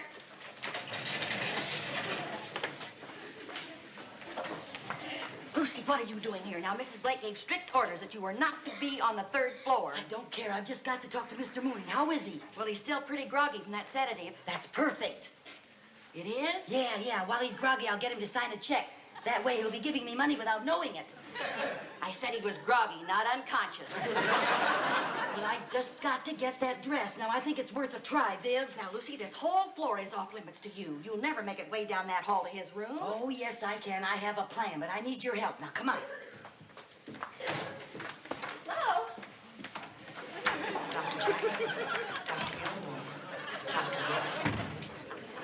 Dr. Jackson, Dr. Gilmore, Dr. Ralston. Well, now, here we are, Mrs. Edwards. I'll just get your records, and then we'll be on our way to the solarium.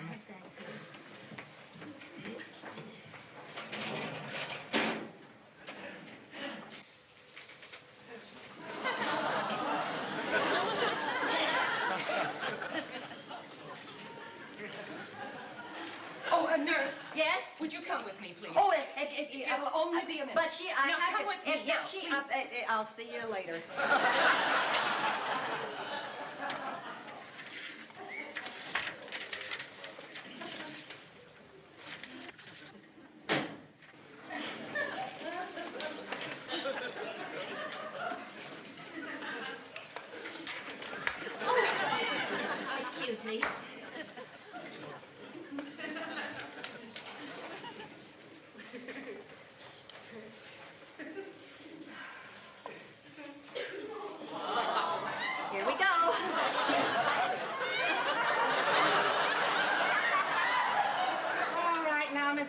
we'll be on our way. Mrs. Edwards, where are you going? Mrs. Edwards, oh, good. Please now, Mrs. Edwards, let's not be tempted. Excuse me, please. Mrs. Edwards, where are you going? Mrs. Edwards, come back here.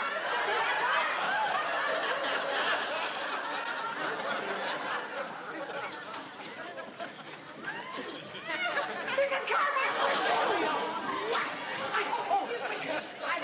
Nurse, help me catch that volunteer. I want her dismissed from this hospital. This way. Hurry, hurry!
Dr. Davis!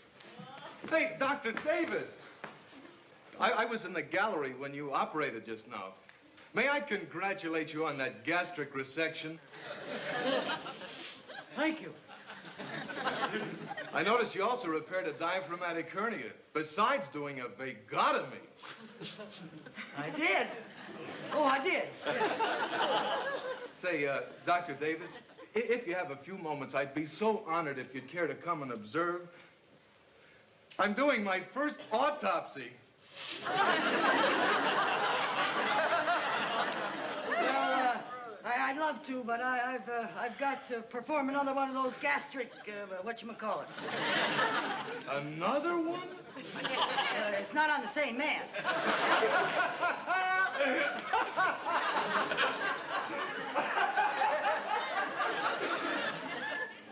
I can't understand it. She can't just have disappeared into thin air. That's true. I'm going into the office and phone downstairs and see if they found her. All right.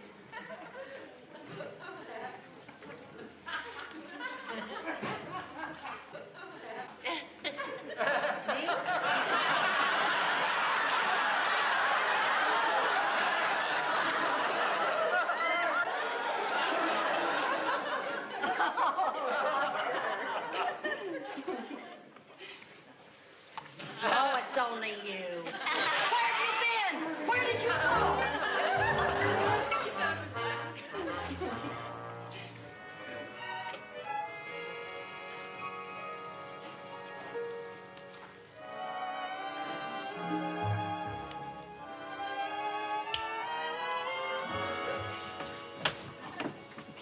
Come on.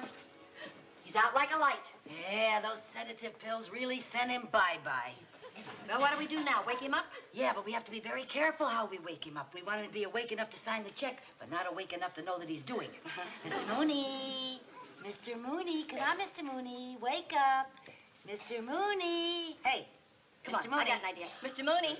Mr. Mooney. There's a run on the bank. Wait. Oh, Mr. Mooney. Hey, you used to live on a farm in Indiana. Maybe this'll do it.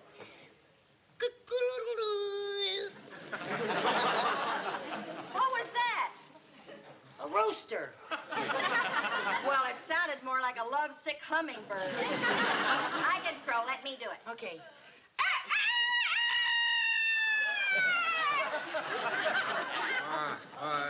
Hello, Doctor. Hello, Mr. Mooney. How are you feeling? I feel a little groggy. Yes, well, you feel a lot better once I set your leg. And before I do, I have to have your signature on the release to give me permission. I'm glad to know. You just sign right there, Mr. Mooney. Here. Mr. Mooney, wake up. Do the rooster again.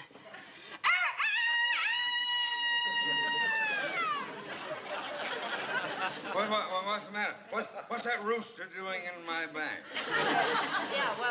That's right, Mr. Mooney. We're at the bank, and we're getting up a birthday card for Mr. Bentley, the teller, and we want everyone to sign, and you're the last one to sign. Oh, I've a sweet thought. Oh, for he's a jolly good fellow, for he's a jolly good fellow, for he's a jolly good fellow. Mr. Mooney. Oh, he signed it. He did. Got it, yeah. Oh, Just good. go get the dress. Oh, wait a minute. What? Look at the way he signed it. Theodore J. Betty by. Oh. Come on, Mr. Mooney. Mr. Mooney, let's do another cock-a-doodle-doo. What's the matter? What's the matter? Remember, Mr. Mooney, you're at the bank and... We're not at the bank. I'm in the hospital. Oh, yes. Yes, you're in the hospital, and we would like you to sign our guest book. All the important patients. We want to sign our guest book. Oh, that's very flattering. Theodore J. Mooney. M-O-O-N-E-Y. Oh, Mr. Mooney. Wake up, Mr. Mooney. Come on. What did he do What's the with the pen? The pen's gone? Oh, Lucy. What did he do with the pen? Mr. Mooney, come on now. Maybe put it under the bed, Lucy. Mr. Mooney.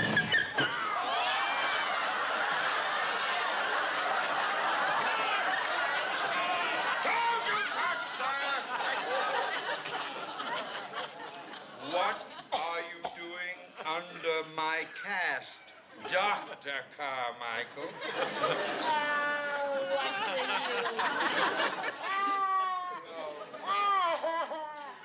I just wanted you to give me some money so I could buy Chris a new dress. She's going to her first formal dance. Well, in that case, I will give you the advance. It's so important to a teenage girl, her very first formal dance. You will? That is the first sensible reason you have ever given for asking for an advance on your allowance. Oh, Mr. Mooney, you're a doll. Quick, Viv, get his leg off here so I can give him a big kiss. Okay. And let her lie. You let her lie.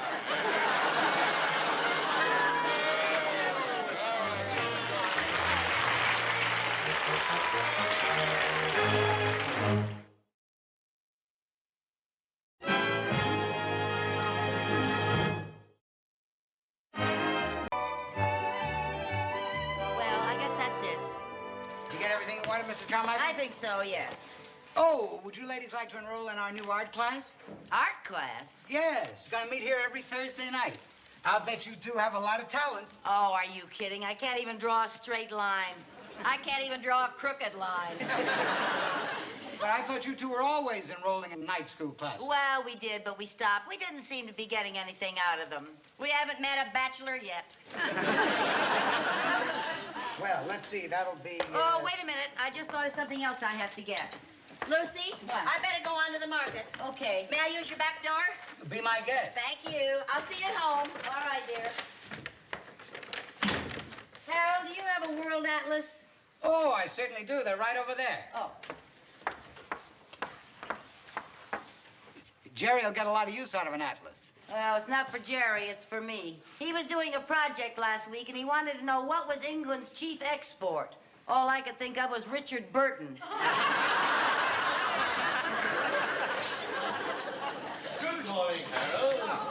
morning, Mr. Brooks. How are you today? Fine, thank you. This'll do. That'll be $4.85 altogether. Okay. Oh! Oh! Here. Allow me. I'm terribly sorry. Oh, thank you. Oh, thank you very much. Oh, that's my sandwich. I was eating it in the car. I didn't want it all. Well, I hated to be a litter bug. No, I didn't want the apple either. A mouse trap? Sure, with all that food in there, she's bound to have mice. I was taking it back to the hardware store. It didn't work.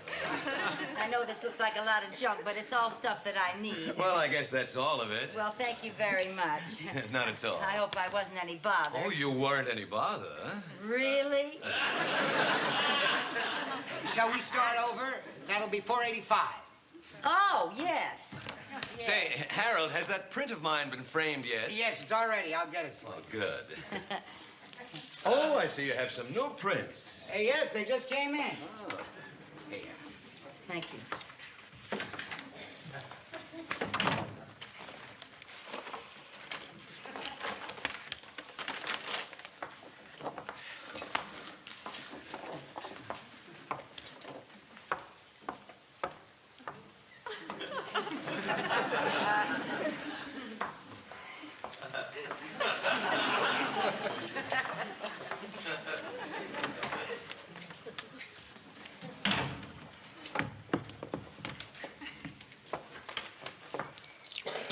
His name is John Brooks III. I wasn't looking for his name. I was looking at the picture. My, what a lovely smile. Yes.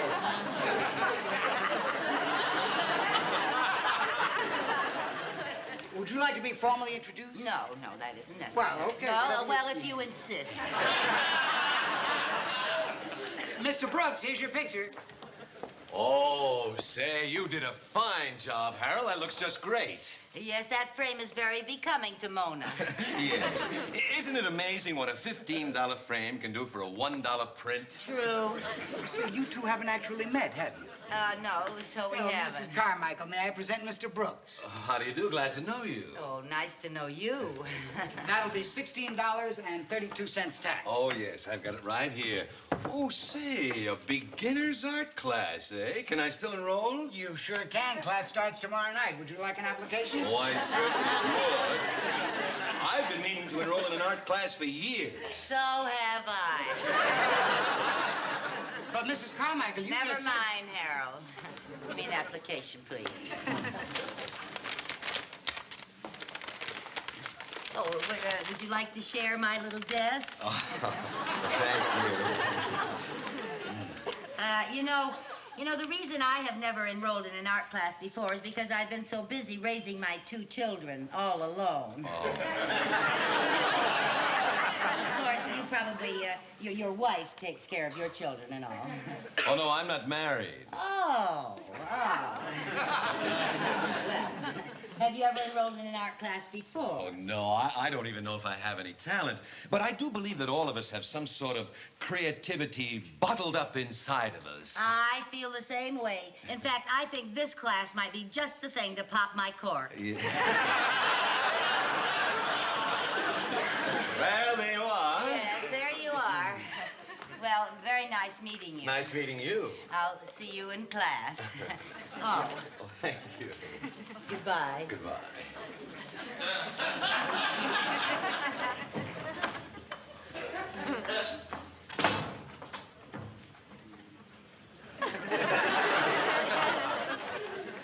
Harold, I forgot to have you validate my parking ticket. May I help you? No, thanks. Oh, yeah, maybe, yes. There you are. There's your ticket. What ticket? Oh, thank you. Not at all. Oh, here's your change, Mr. Brooks. Oh, thank you.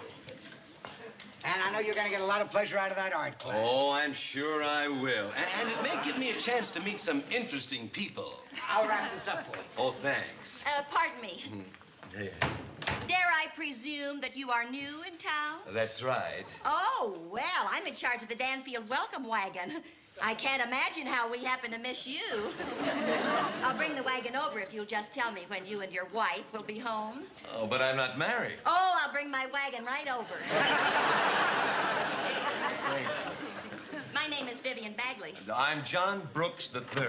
Here you are, Mr. Brooks. Oh, thank you, Harold. I'll be seeing you. Oh, you bought a picture, huh? Yeah, goodbye, Mrs. Bagley. Goodbye.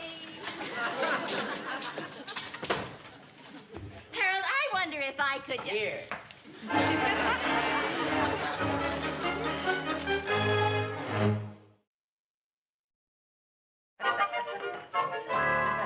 Oh, Viv, I almost forgot to tell you. I'm going out tonight. Will you do the dishes? I was just going to ask you to. I'm going out tonight, too. Oh, for heaven's sake. Well, Oh, I'm afraid I can't do the dishes. Cynthia's coming over and we're studying French together. well, merci beaucoup a lot. Sorry, I have a Spanish test. Well, I'd love to do the dishes. well, now, how come you're so eager to do the dishes? I thought you had homework to do. Yes, but I'm willing to forget it if you are. Never mind, young man. I could sure use the practice For what? for when I get married. A good husband knows how to wash dishes. Well, a good husband doesn't flunk the 4th grade. I just want to do your homework. Good husband. Come on, we'll stack them, then we'll do them later when we come home. Okay. I didn't know you were busy tonight. What are you doing? I enrolled in that art class. You did? Yeah. So did I. Well, good for you. You know, Viv, I just got to thinking.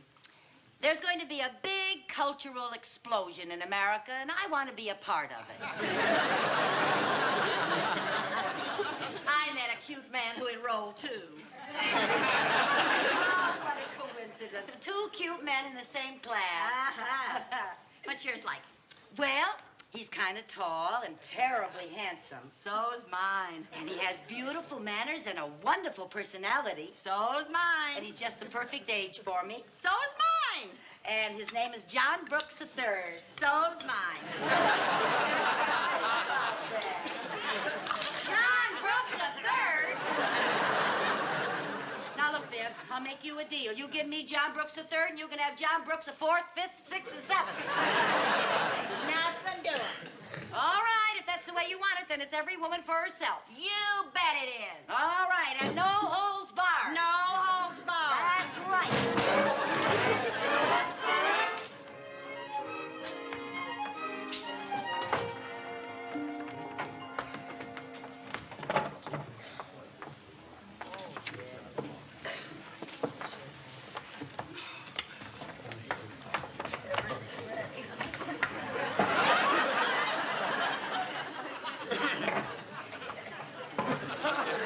Why, hello there, Mr. Brooks. Oh, hello.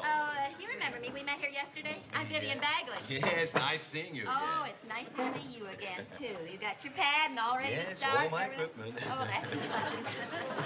Hello there, Mr. Brooks. Oh, hi there. Good evening, ladies and gentlemen. Good evening. I am Mr. Guzman, your teacher. Welcome to our beginner's art class. Now, tonight we're going to start out with sketching in charcoal. I just want you to go ahead and draw this bowl of fruit. Now, don't be inhibited. Sketch any way you see it. Then we'll talk about your drawings and learn as we go along. All right, class, start drawing. Right.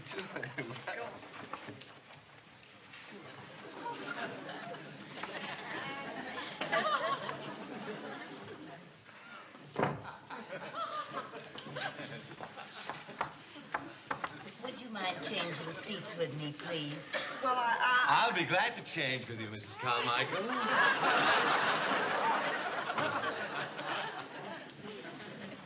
Changes my perspective. There.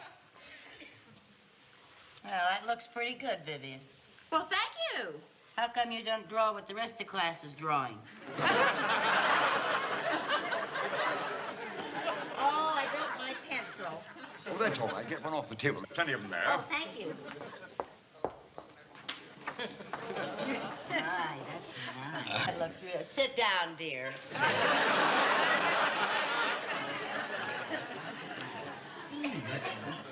Yes, well, it's really has the form, though. Now that I've seen what you can do with the still life, I'd like you to try drawing from life. But we need a model.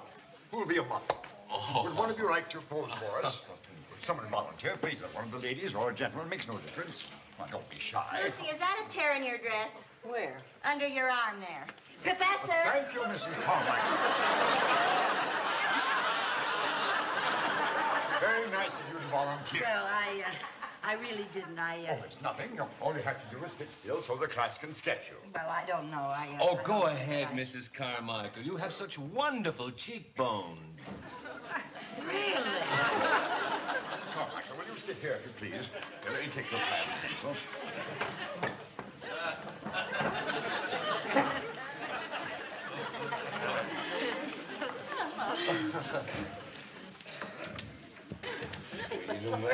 Now, Mrs. Carmichael, will you strike a natural pose? Better make it something comfortable because you'll have to sit quite still and not move for about half an hour. A half an hour?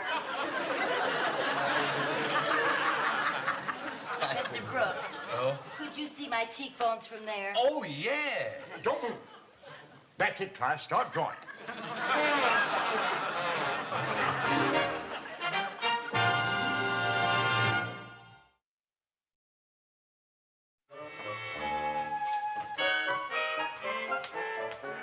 Lucy, did I tell you that I'm having dinner with John Brooks tonight? Did I tell you I'm tired of hearing about it? Oh, come on now. Just because he asked me for a date instead of you, is that any reason to be a big sorehead? You bet your sweet life it is. What an underhanded thing to do, tricking me into modeling just so you could spend all that time with him yourself. Oh, now don't blame me. Blame your wonderful cheekbones. If you hadn't been so sneaky, I'd be the one going out with him tonight. Well, while I'm out with him tonight, dear, why don't you amuse yourself by sketching a bowl of sour grapes?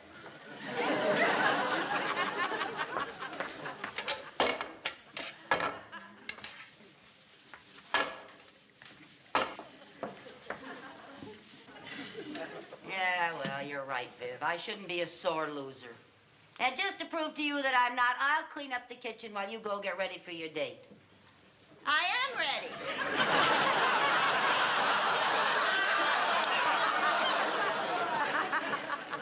You gonna wear that? Yes. Oh.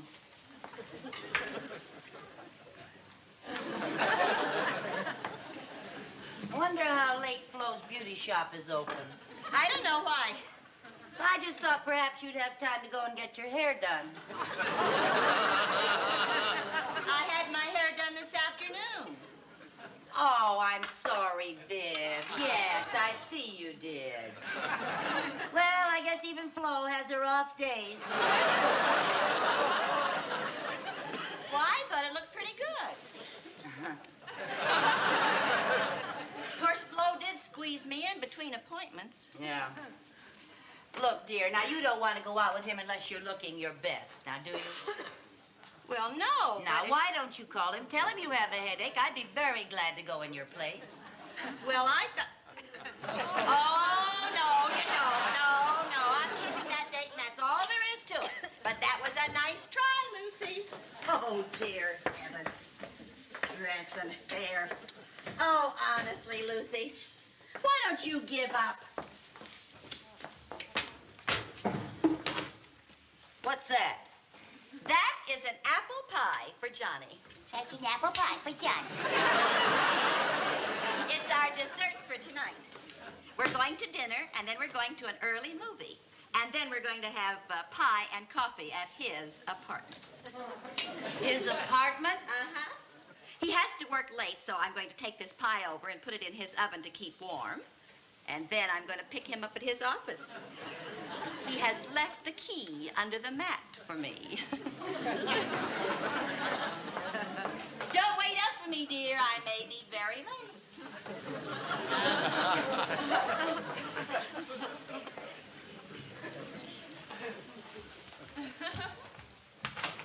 Jerry! Yeah, Mom. What do you want? Come in here.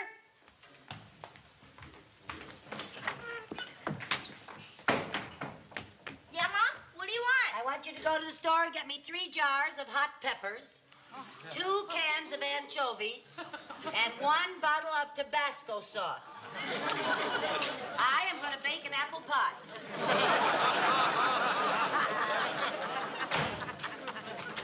An apple pie!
Oh, John, you're so funny.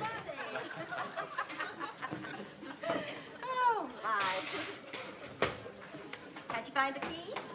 No, I don't know where I left it. I put it under the mat. Oh, yes. Oh, here it is. Fine. Oh, dear. I hope you didn't mind not going to the movies. I hate to wait in line. Oh, I didn't mind missing that movie at all. My, this is the darlingest department. Oh, it'll be a lot nicer when I get those pictures hung. It's still a little messy. Say, Viv, would you just throw these into the bedroom while I turn on some records? I just love to. Thank you.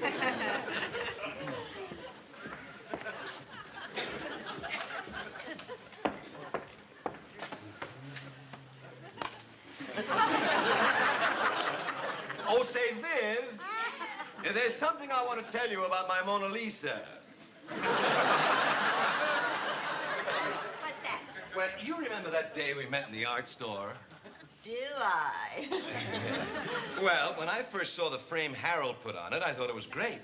But now that I have it here in my apartment, I think the frame should be darker. So I'd like you to take a look at it and give me your opinion. Tell me what you think of it.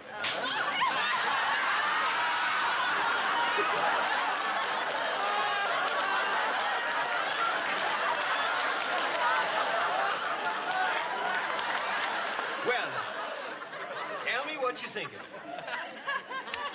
What was that? I say, what do you think of it? Think of what? The frame. Oh, yes.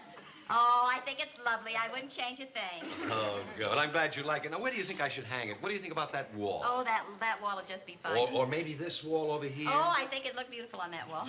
Except maybe the light might be too dark. Oh, yes, the light might be too dark. Well, let's not worry about it. I certainly don't have to think of where I'm going to hang it tonight. No, you don't. Oh, now, wait a minute. Wouldn't you like for me to serve the pie and coffee?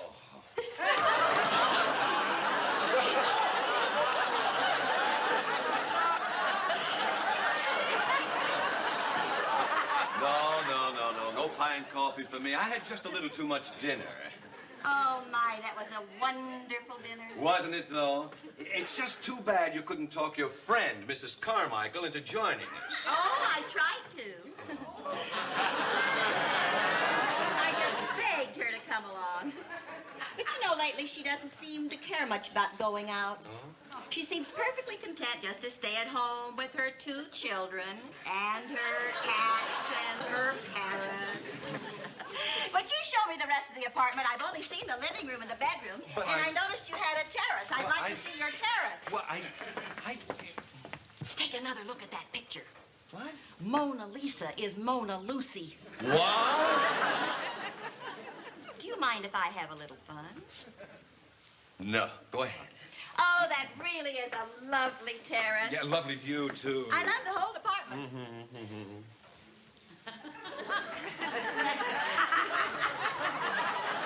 You know something I've always had a mad desire to do?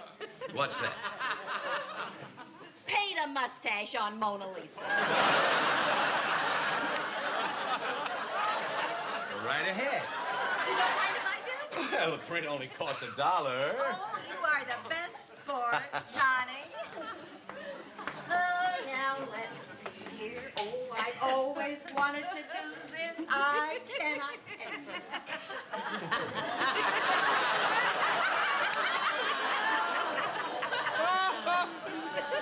How's that? Oh, that's quite an improvement. How do you think Mona would look with big, bushy, black eyebrows? Be my guest. Shall I? Sure. Why not? Why not? Isn't that great? There, now, how's that? Oh, how about a beard? A beard. A beard. Let's do it. All right, beard, that's it.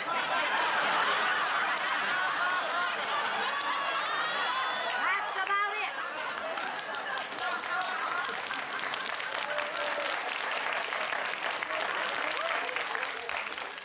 Lucy, what are you doing here? Well, the children were asleep, and the parrot was telling stories to the cat.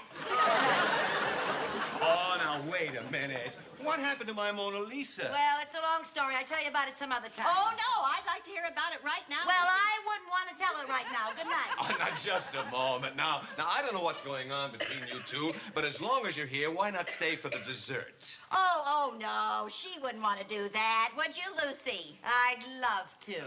Good. Go ahead and serve it, Viv. You know, I've been wanting to meet some interesting people in this town, but I sure hit the jackpot. Well, let me tell you, there are some very interesting people in Danfield, but I just have a feeling that you are going to be a very fascinating addition, Johnny. Oh, thank you. What's so funny, Johnny? Well, you... What is it? You're about the prettiest girl I've ever seen in a mustache. I forgot all about it. There's your pie, Lucy. Oh, thank you, Johnny, very dear. much. I completely forgot that.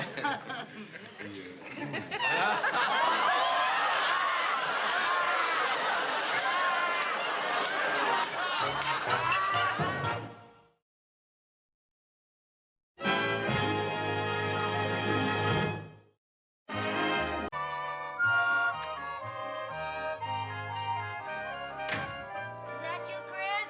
No, it's me. Oh, I was expecting Chris. Lucy, What? by any chance, has there been anything in a paper lately about the surface of the Earth gradually tilting? No, why? Well, I'll swear that hill from the market up to this house gets steeper every year. Where you been so long? Oh, I stopped by the malt shop and had a marshmallow sundae. Oh, a marshmallow sundae. Viv, I thought you were on a diet. I am. I had to have something to give me the strength to climb that Matterhorn. Oh. Say, I saw Chris at the malt shop. Oh? She was with Ted Mooney Jr. again. Oh, you know, I'm glad Chris is having dates with Ted. He's a nice boy. Yeah, he sure is. You know, I may be forced to go to the bank and tell Mr. Mooney that I finally found something I like about him, his son. Oh, Ted certainly is an improvement over that Chuck Gibbons. Every time I think of Chuck, I see him hunched over in our kitchen with the light of the refrigerator shining in his face. Hi, Mom. Hi, dear. Oh, the most wonderful thing has happened. What? You'll never believe it. What? Ted Mooney and I are going steady. Ted, and you are going whatty? Steady. I'm wearing the class ring that makes it official, see? Oh, gee, Mom, this is the most thrilling moment of my life. Aren't you excited? Dumbfounded is the word. Well, don't you think you're a little young, Chris, to be going steady? Oh, Mother, don't be old-fashioned. All the girls at school go steady. And Mom, Ted and I have so much in common. We both like the same hootenanny singers, we both wear Beethoven sweatshirts, and we both do our homework listening to Dave Brubeck's jazz combo. Well, Univac couldn't have come up with a more ideal Oh, wait till the girls see us tomorrow. They'll flip. My little chick has flown the coop. Oh, now, Lucy. To a boy and girl in high school, there is nothing quite as temporary as going steady. It'll last a week, 2 weeks, then it'll all be over. But well, what if it isn't? They go steady, and then they get engaged, and then they get married, and the next thing you know, I'm too young to be a grandmother. Oh, girl. I just can't believe it. Chris going steady. Oh, now, Lucy, I think you're taking this thing much too seriously. They're just kids. It's puppy love. Puppy love. That was a ring he gave her, not a dog biscuit. Listen, I'm going over and talk to Mr. Mooney. This is his problem, too. Now, Mrs. Carmichael, maybe we're getting excited about nothing. A lot of Ted's friends go steady. Doesn't mean a thing.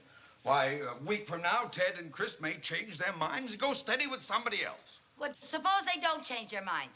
Suppose they keep on going steady, and then they get engaged, and then they get married. Married?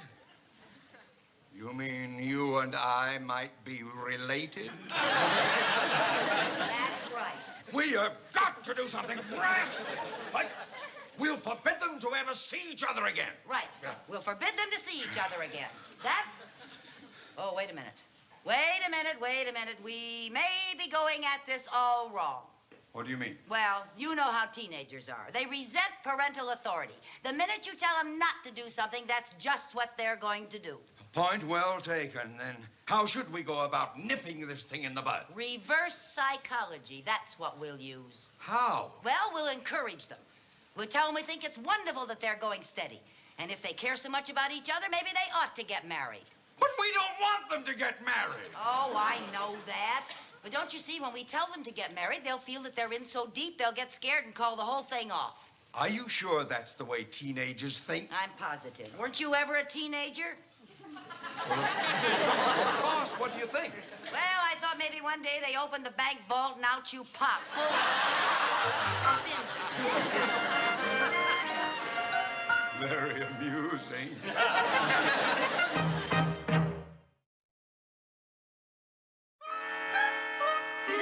Here they come. Now remember, go in the kitchen and call Mr. Mooney and get ready to go into your act. Yes, okay, all right. Hurry up now. Don't forget.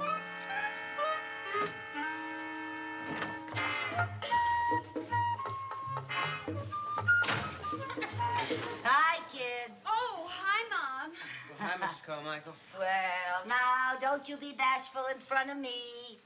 You go right ahead. Come on, Ted, let's go in the kitchen and do our algebra. Oh, now, why go in the kitchen? Why don't you do your homework in here where you can sit on the divan together?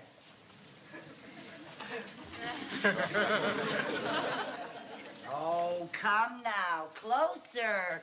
After all, you're going steady. That's it. My, what a lovely couple.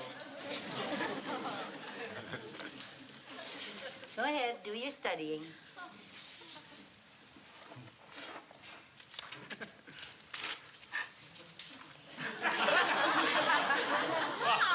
what's the matter? Oh, nothing, darling. Don't pay any attention to me. It's just that the thought of a wedding always makes me cry. Wedding? Whose wedding? Oh, you are the sly ones. You're going steady now, so I know it's just a matter of time before you'll be getting married. Holy cow. Chris, darling, we should be making plans. You know, it's never too early to start talking about a wedding. But, Mom, Ted and I are just going steady. Marriage never entered our mind. Don't worry about a thing, dear. I'll take care of everything. You'll have a big church wedding, and I already have the music picked out, and guess who the soloist is going to be? Oh. I love you truly. Now, you see, that's enough, Biff. That's enough, Viv. Okay, Viv, save yourself for the ceremony. It's bad luck for the bride and groom to hear all of the music before the wedding. Oh, kids, I think this is wonderful news. Congratulations. Oh, I wonder who that is. Oh, Mr. Mooney, how nice of you. Well, I always say if you're going to have a big wedding, do it in style. Oh, what a marvelous idea, a formal wedding. Yeah. Let's have it in June so we can have it out in the garden. A Yeah. garden wedding. We'll invite the entire town. Oh, that's entire town. All right. That's Dad. their wedding. Yeah, and I'll have a bride Dad. on top. Yes, my boy. Dad, I've got to talk to you. I know what you're going to say, and don't worry about it. Everybody gets nervous. I even had some doubts myself before the ceremony. So did I. I had my doubts after this ceremony. Hey,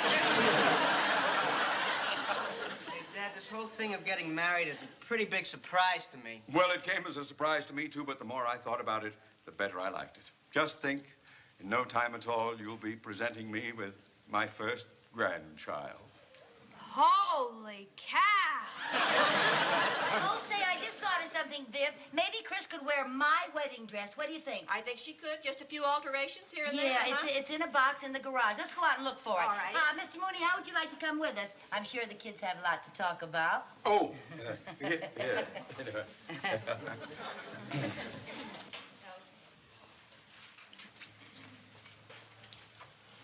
Hey, I can't get married until I get more customers on my paper round. Look, Ted, before you get panicky, I want to tell you something. This whole Here Comes the Bride kick is one of my mother's schemes. What? Our folks are using reverse psychology on us. They don't like our going steady, so they're acting like they want us to get married. Well, they don't want us to get married. No. Say, maybe we should use some reverse psychology. What do you mean?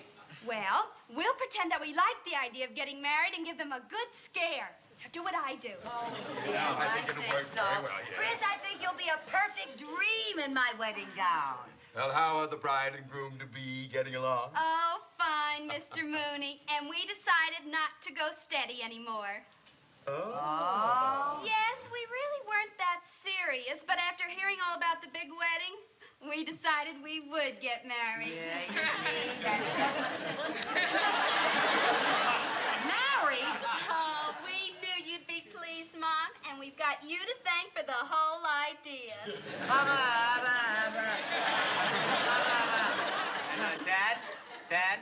Dad, as long as we're getting married, I figured I'd drop out of school. Drop out of school! You can't stop your education. How would you get a job? I work for you at the bank. You don't know anything about banking. I got my marksmanship badge at camp last summer. I'll be a bank guard. Bank guard? Yeah, boy, I'd sure like to use one of those guns. Bang, bang, bang. Oh, merciful heaven! Come on, sweetheart. Let's go down to the malt shop and tell all the gang. Okay, pussycat. Bye, Dad. Yes, goodbye, Dad.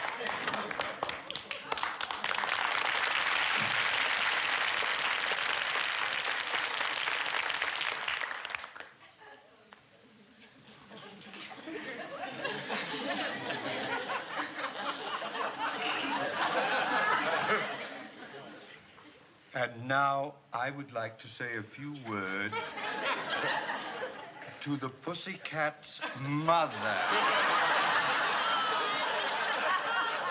Well, now, Mr. Mooney, I'm sure that we'll be able to talk them out of this some way, but just as a matter of curiosity, how much is a bank guard's take-home pay? Mrs. Carmichael! If you just keep out of this, I'd rather sing, oh, promise me that someday you and I... Oh, shut up!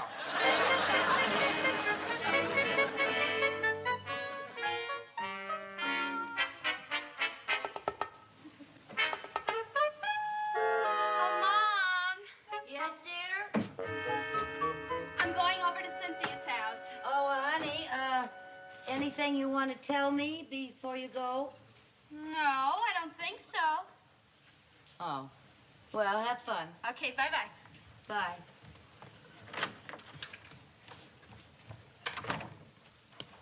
Any news? Are they getting married? Oh, you know as much about it as I do. Chris hasn't said a word. My goodness, you'd think a girl would tell her own mother whether she's going to get married or not. Well, you know the teenager's code. When questioned by a parent, only give your name, rank, and serial number. You know, I'm so desperate, I've even stooped to eavesdropping. Chris got a call from Ted, and I hid in the closet. Oh, my, what? Well, they did algebra problems for half an hour, and I almost suffocated. Lucy, is Chris going to spend the weekend with Cynthia? I don't know. Why? She borrowed my suitcase. I just wondered. Well, maybe she is. She didn't say anything to me about it. Oh, look at this, Viv. What? A travel folder of Niagara Falls. Isn't this a beautiful picture of Niagara Falls? Oh, that's very pretty. Where'd this come from? I don't know. Gee, what a beautiful spot. Did Ralph take you to Niagara Falls when you got married? Are you kidding? He rushed me right from the ceremony to the pawn shop to hawk my wedding ring. Yeah. Married? Niagara Falls. Viv, this is Chris's travel folder. And your suitcase. Your suitcase. They're going to elope. Oh, now, Lucy, take Viv, they're going to elope. Yes, Mrs. Carmichael. Yes, I heard you. Yes, you borrowed a suitcase, and you found a folder about Niagara Falls. Look, this is all circumstantial evidence. It could mean any number of things. Now, I assure you that Ted has gotten over all these silly ideas about marriage. And I want to assure you, too, that I have brought up that boy so that he's not the sort who would sneak off and elope without telling me. Well, as a matter of fact, I see him out in the backyard now carrying a long ladder. Now, that should give you an idea that he's... A long ladder! Don't go away. Don't stay right where you are. Come right over. We've got to stop that elope. But don't panic. Don't panic.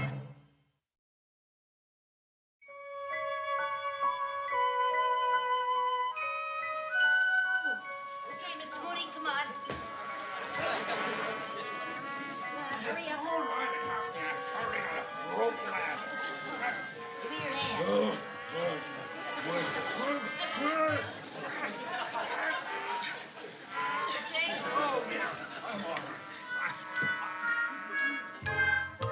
Oh, what charming decor. What is this, early Huckleberry Finn? Well, what do you expect from two little boys? Oh, my, it's cold up here. What's the matter? Why did they build the ceiling so low? Oh, because they built it for little boys. This is their clubhouse. We're not supposed to be up here. Then why are we here? Oh, I already told you, Mr. Mooney, this is the perfect lookout post. Now, they can't possibly elope without us seeing them. Now, look, right over there, that's Chris's window on the second floor, see? Uh-huh. And right there is the back door. Yeah. Right there is the side door. Uh-huh. And this is the road that Ted has to use to drive over here. Well, I still say we should have locked them in their rooms till they came to their senses. Well, that is really the wrong psychology. Oh, I'm getting awfully tired of hearing you use that word. You make me wish that Freud had never been born.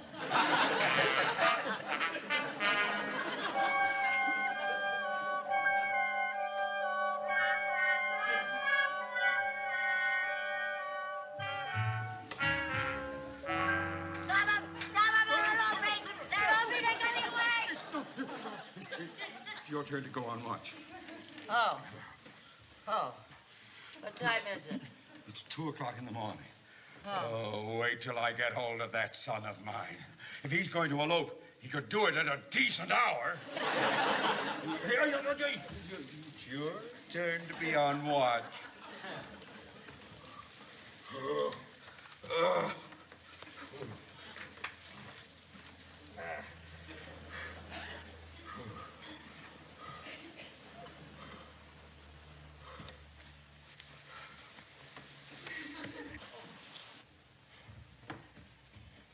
Mr. Mooney, would you stay awake and keep me company? No.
Carmichael, just what do you think you're doing?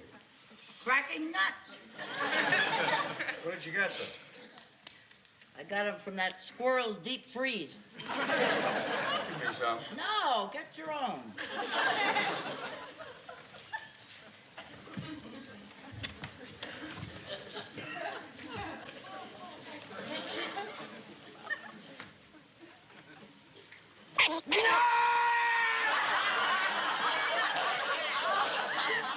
Why didn't you tell me the squirrel was still in there?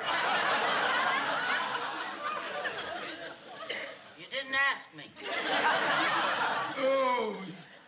Oh, look, Mr. Mooney, a little star peeking through that patch of clouds. Starlight, star bright, first star I see tonight. I wish I may, I wish I might have the wish I wish tonight. Don't you want to make a wish, Mr. Mooney? I already did. But you're still here. Yeah, all right. You're still on watch.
Now look what you did. Why did you break that ladder? I'm having so much fun up here. I didn't want it ever to end. Well, I guess you're just going to have to shinny down that tree and get that ladder. Mrs. Carmichael, bank presidents don't shinny. All right, we'll simply have to wait here until morning, till somebody sees us and comes up and gets us. Oh, swell, swell.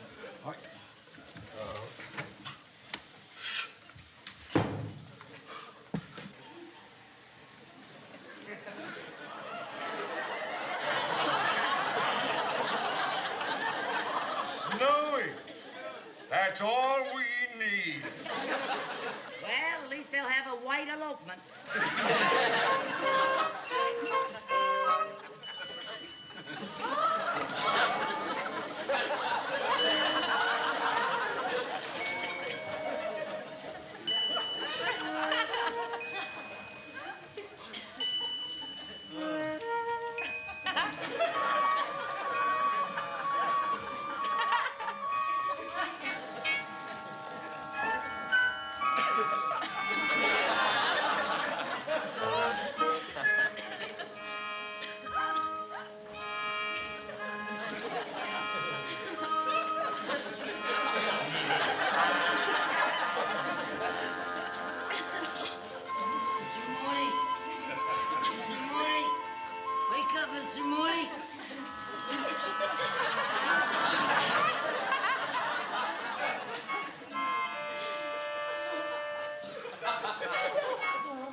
Stiff.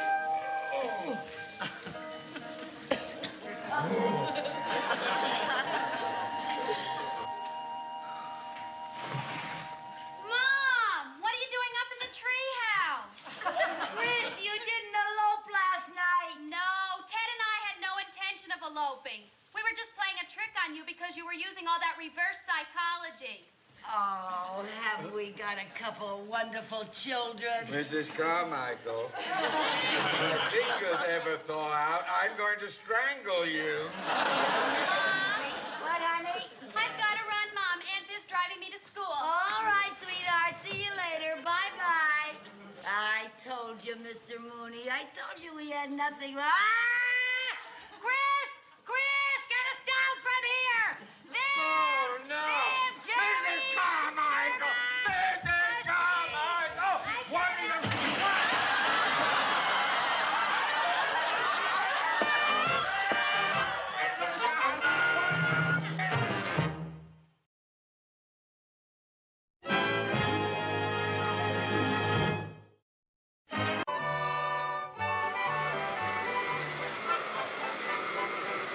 Morning. Hi. Hey, wait a minute. Where are you going all dressed up in that new outfit? Now, Lucy, you know the rules. On Saturday morning, we both do the housework. I have a date this morning. With a man? Yes, ma'am. Oh, well, that's different. Around here, a man has the right of way over everything else. I thought you'd understand. Who you got a date with? Gary Stewart. Gary Stewart, the golf bug? I thought he always played golf all day Saturday and Sunday. I'm just as surprised as you are. I even called the golf club to find out if it was still there. I thought maybe they'd plowed it up to make way for a housing development. I just can't get over it. You've been having dates with him for 3 months and have yet to see him on Saturday or Sunday. I know. What happened? Well, I guess he decided I look cuter in a sweater than his caddy. Where's he going to take you? Well, he didn't say. He just called up a few minutes ago and asked if he could drop by. Maybe he's going to take me for a long drive in the country. Gee, I know a wonderful place we could have lunch. It's a little inn. It's very quaint. It has a beautiful waterfall and a picturesque bridge. Oh, that sounds romantic. Yeah. Ooh, I better get this stuff all out of here. Huh? I'll help you. There he is. Oh, I better go comb my hair and fix my face. Yeah. Unless you'd rather have me stay around here for contrast.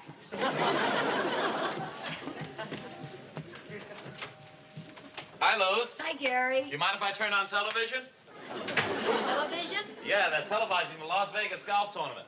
Oh. I was listening to it on the car radio. It got so exciting, I had to see the finish. Sit down. This is really something. Boy, that Arnold Palmer, is he hot today. You know, on the front nine, he had 3 birdies, 2 eagles, and a double eagle. Well, good for Arnold. They're speaking from the green of the 18th hole. Jack Nicklaus has an 11-foot putt. Arnold Palmer is away. I would gather for about a 30-foot putt.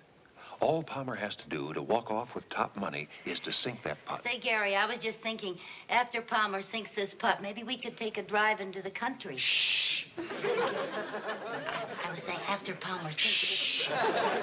He's lining up the putt.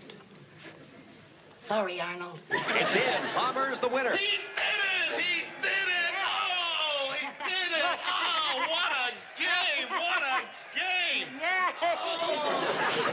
Boy, that's what I call golf. Yeah, boy, that's what I call golf, too. I can't tell you how much I appreciate you letting me come here to see the finish on television. Oh, that's all right. Think nothing of it. My TV is your TV. Oh, thank you. Say, I was just thinking, Gary, it would be fun to drive out in the country and maybe have lunch at a cute little place that I heard about. Well, that sounds like a good idea. Why don't you do that? Gary, I have to go. My foursome tee's off in about 10 minutes. You're playing golf today? Well, it's Saturday, isn't it? Yeah, it's Saturday, all right.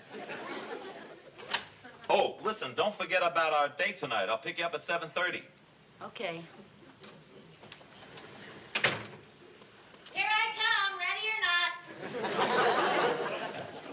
Where's Gary? Gone to play golf. Where else? I thought he was going to take you for a ride in the country. So did I. Well, I just can't understand it. I started downstairs a few minutes ago, and he was hugging and kissing you. Only because Arnold Palmer sank a 30-foot putt. Huh? Gary only came by so they could see the finish of a golf tournament on television. Some romance this is. Oh, well, you're all right as long as Arnold keeps sinking those putts. How can a grown man care so much about taking a little stick and hitting a little ball into a little hole? I'm so sick of golf. Hey, you're really upset. Well, I got a right to be upset. I'm very fond of Gary, and I could grow a lot fonder if I could just get him off the golf course. Oh, well, you'll never do that. Listen, did you happen to notice what the weatherman predicts for tomorrow? By any chance, are we going to have a nice, lovely monsoon? I'm afraid it's going to be sunny and warm again. Oh, boy, this is one of the worst winters we've ever had. Say, Lucy. What? Have you ever considered taking up golf? Have you ever considered washing your mouth out with soap? Yeah, I mean it. Gary's never going to give up the game, so you may as well learn to play. Oh, Viv. Now, Lucy, at least that way you could spend some time with him. Well, now, that's a thought. Sure. You could join the club and take lessons from the pro. Viv, I wonder how long it takes to learn how to play golf. Now, you said yourself, all you have to do is take a little stick and hit a little ball into a little hole. Yeah, can't be too tough, or Arnold Palmer couldn't have done it from 30 feet away. That's right. All right, I'll do it. Good girl.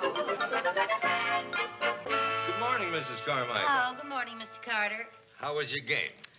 Well, I'm very happy that Mrs. Bagley is here as a witness, or you wouldn't believe me. Really? What did you shoot? 153. 153? Yes, and that's better than yesterday. Yesterday I got 165. I'm improving. Well, this being your 6th round, I guess we can give you your official handicap. Oh, good. I'm going to get a handicap. What's that? Well, it's You see, Mrs. Bagley, a handicap gives the lesser golfer a break so that he can compete with a better golfer.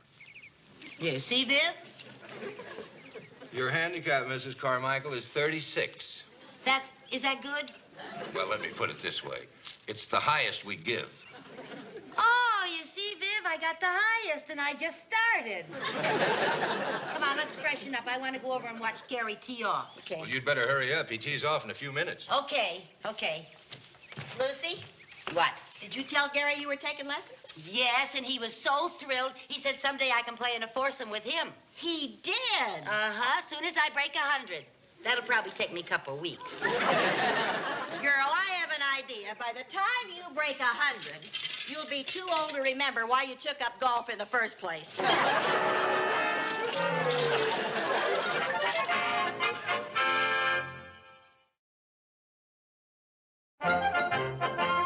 Hi, Tom. Hi, Gary.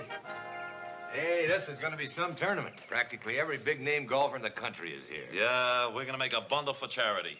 Oh, it's going to be great to see some real golf on this course for a change. Hey, what do you think I've been doing out there every weekend? Playing kick the can? Oh, come on, Gary. You know what I mean. No, you're right, Tom. The way those guys play, I am playing kick the can. You do okay. Oh, this is going to be quite an experience. Just think. I'm going to play golf with Jimmy DeMeritt and Bo Weininger. Hi, Tom. Oh, hi, Jimmy. How are you? Nice to see you. Good to see you. This is Gary Stewart, Jimmy DeMeritt. Hi, Gary. I understand we're playing together. That's right, and it's quite a thrill for me, Jimmy. I followed your career for years. I've seen you play at the National Open, the PGA, and at Pebble Beach, and the Masters in Augusta. I can't wait to see you get up there and hit that ball. Well, I would hit the ball if the feeling ever comes back to my hand. Oh, sorry. Hi, Jimmy. Hi, Bo. How you been? This is Tom Carter, the Poetry Club. Tom, how are you? And How are Gary you? Stewart, a member of our foursome. And I wouldn't shake hands with him if you know what's good for you. Glad to know you. It's going to be quite an honor to play with you. Who's your partner today, Gary? A friend of mine, Duke Niles. He's an 8 handicap. Not bad. Excuse me a minute, fellas. You're not a betting man, are you, Gary? Bet, man, the way you guys play, you must be kidding. I'll tell you what we'll do. We'll give you a stroke a hole plus your handicap. Is that all right with you, Jimmy? If my hand heals. A stroke a hole plus our handicap? Oh, boy, Christmas came early this year. $5 a hole, all right? It's a bet. And the winner gives all the money to charity. Good. Say, Gary. Yeah? You just got a call. Luke Niles has a virus, and the doctor won't let him play. Oh, no. Just when I had a couple of pigeons lined up. Look, I'll check the clubhouse. Maybe I can get you a substitute. Good. Call the bet off, huh, Gary? Call a bet off? Not on your life. With a stroke a hole plus our handicap? Why, with a setup like that, Bo, I can play with anybody and beat you. I'll tell you what I'll do. The first person that walks around the corner of that caddy house, I'll take as a partner.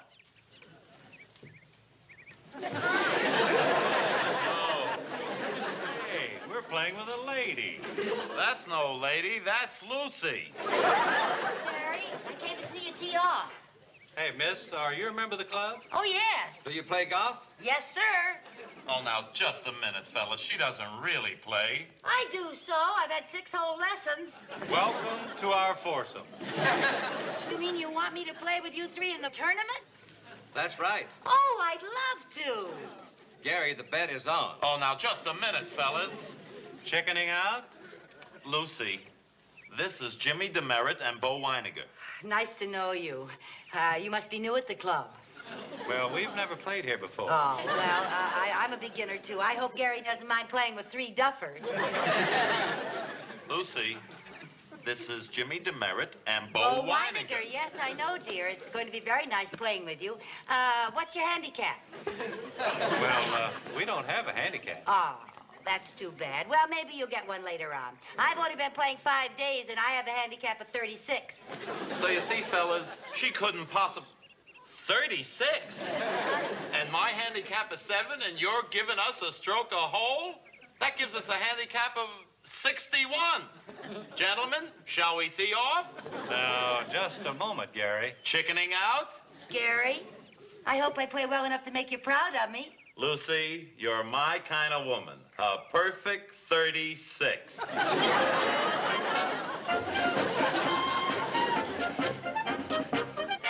Ladies and gentlemen, welcome to the Danfield Open. As you know, the proceeds from this tournament are donated to several worthwhile charities, and Danfield wishes to thank you all for your very enthusiastic support. And now, teeing off in the first foursome are Jimmy Demerit, Bo Weininger, Gary Stewart, and Lucy Carmichael. Well, fellas, ladies first. Shall we have Lucy Carmichael show us the way? Good idea, Gary. Okay, honey, you're up. Oh, good. I'm up.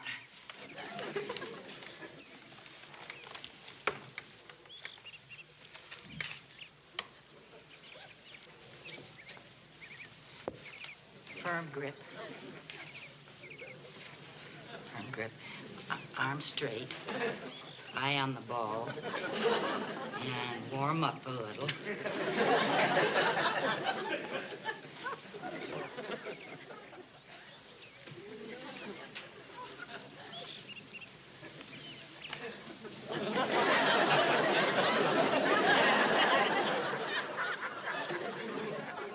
Gary? Yes?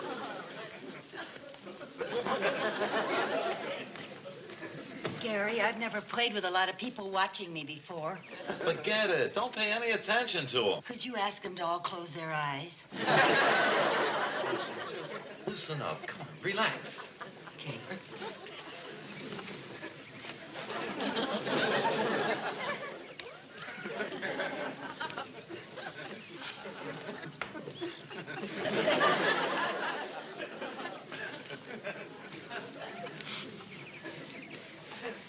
Arm grip. Left arm straight.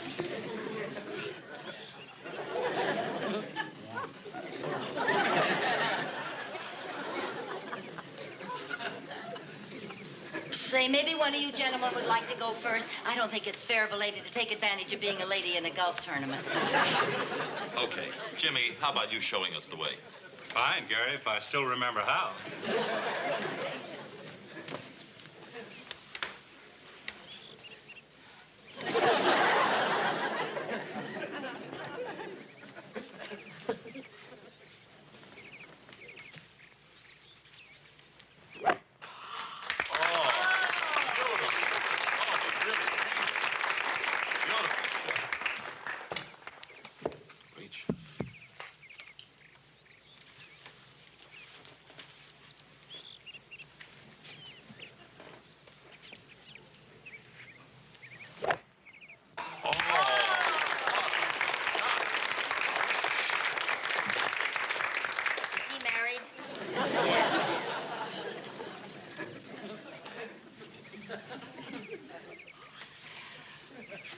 Gary. You're doing it backwards. You should stand the way Mr. Demerit and Mr. Weiniger do. Lucy. What? I'm standing this way because I play left-handed. Oh.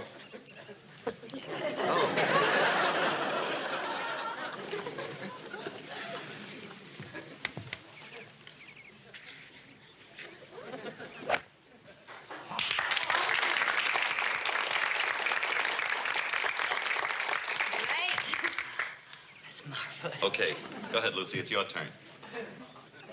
Come on, partner.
Lucy, try to see where my...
How long we been on this first hole? I don't know, but I've got a feeling we should have brought sleeping bags. Well, don't worry, fellas. Lucy will be along pretty soon.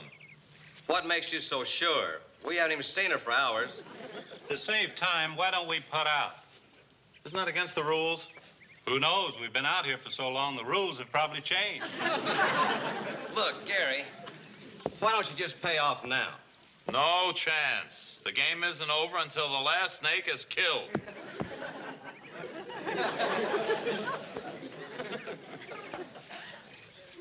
Hi, Gary. Hi, Mr. Weininger. Hi, Mr. Demerit. How about that? She still remembers us. Hey, what happened to the gallery?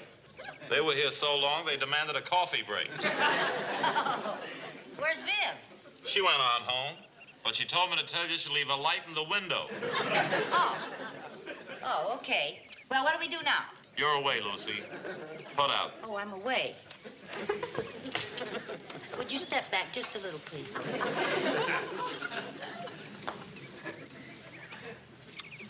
Oops.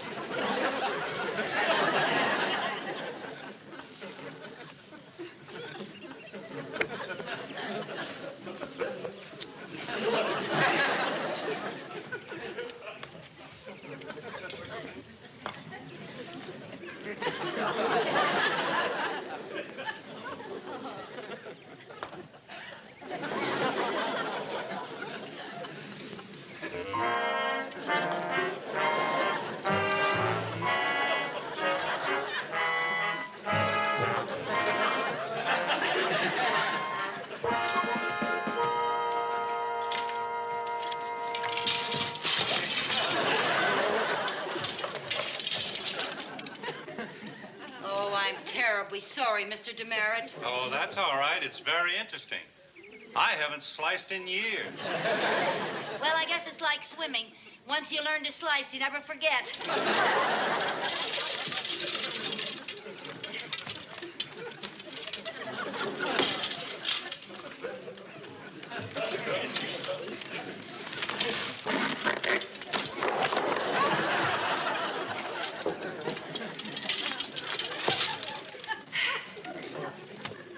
Jimmy, I'll bet you a buck that my hook went farther than your slice.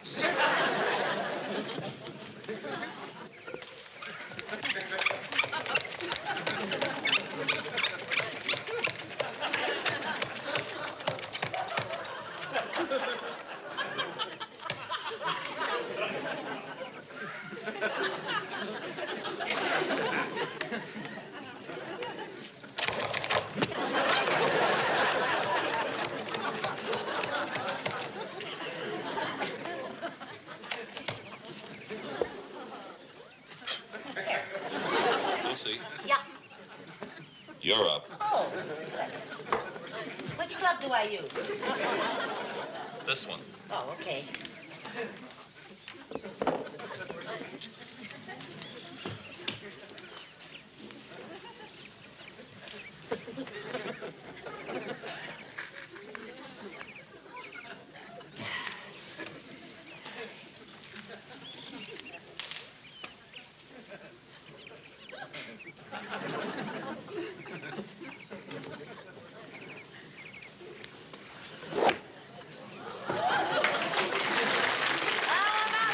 Right down the middle.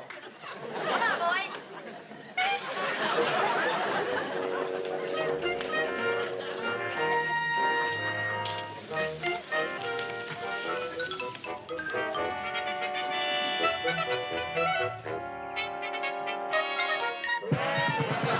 Hey, fellas, where you been? You'll never believe this, but I got on the green in one.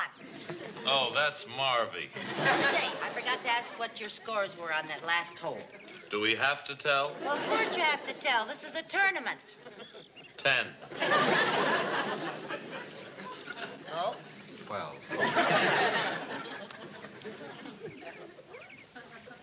Jimmy? 15. I got a 7. Well, gentlemen, shall we putt out? Oh, I'm away.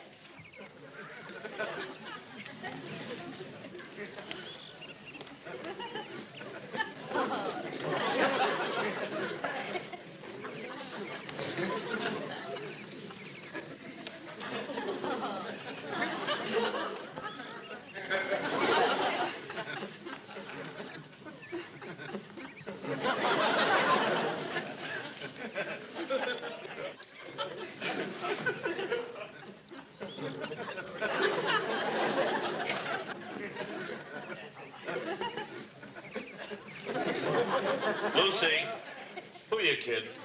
That's at least a 20-foot putt. Will you just hit it?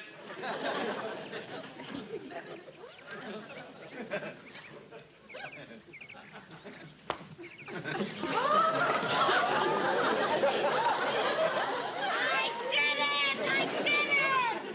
Isn't that great? I got a 2.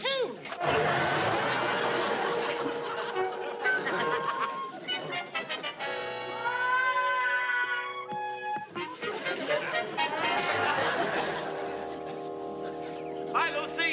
Your ball's here. Gary, look out!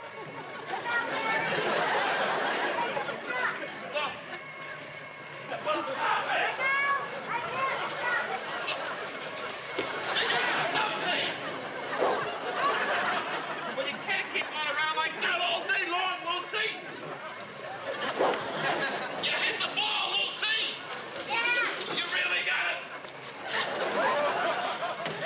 Lucy, look out!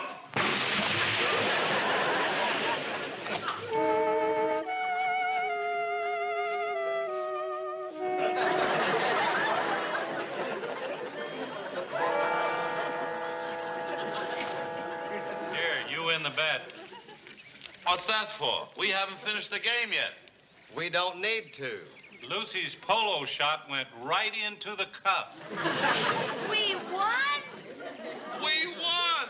Lucy, we beat Jimmy Demerit and Bo Weininger. I know! Lucy, I love you!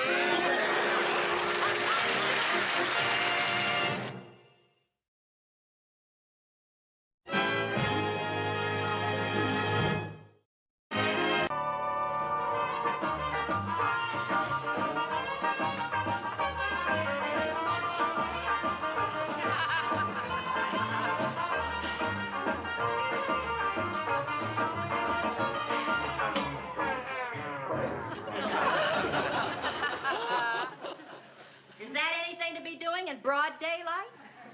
Well, I thought maybe we could twist this year instead of repeating that stale soft shoe.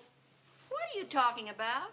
The Scouts are having their annual fundraising show this Saturday night. Oh, my, how time flies.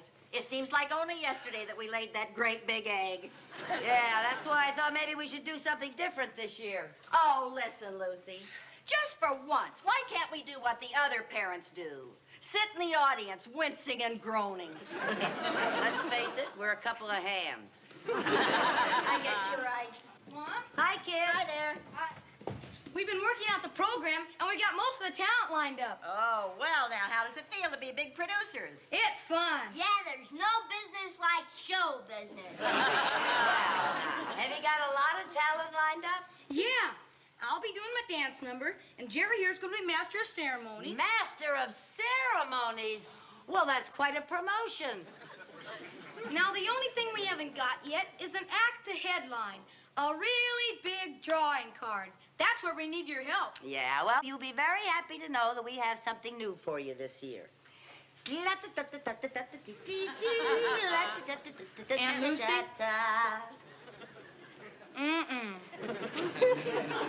Well, okay, I guess I better stick with the old soft shoe. Lucy, maybe we could do a Charleston. Oh, then we could dress like flappers. Oh, sure. A bum, bum. Yeah. Da, ha, da, ha, da, da. Ba, ba, da, da, da, da, da, da. How about that? Don't call us. We'll call you. Producers are very hard to please these days. You said you needed our help. We meant we wanted Aunt Lucy to help us by getting Ethel Merman for the show. What made you decide on Ethel Merman? We figured since Aunt Lucy is such a good friend of hers, she'd be easier to get than Captain Kangaroo. Ethel Merman is a good friend of yours?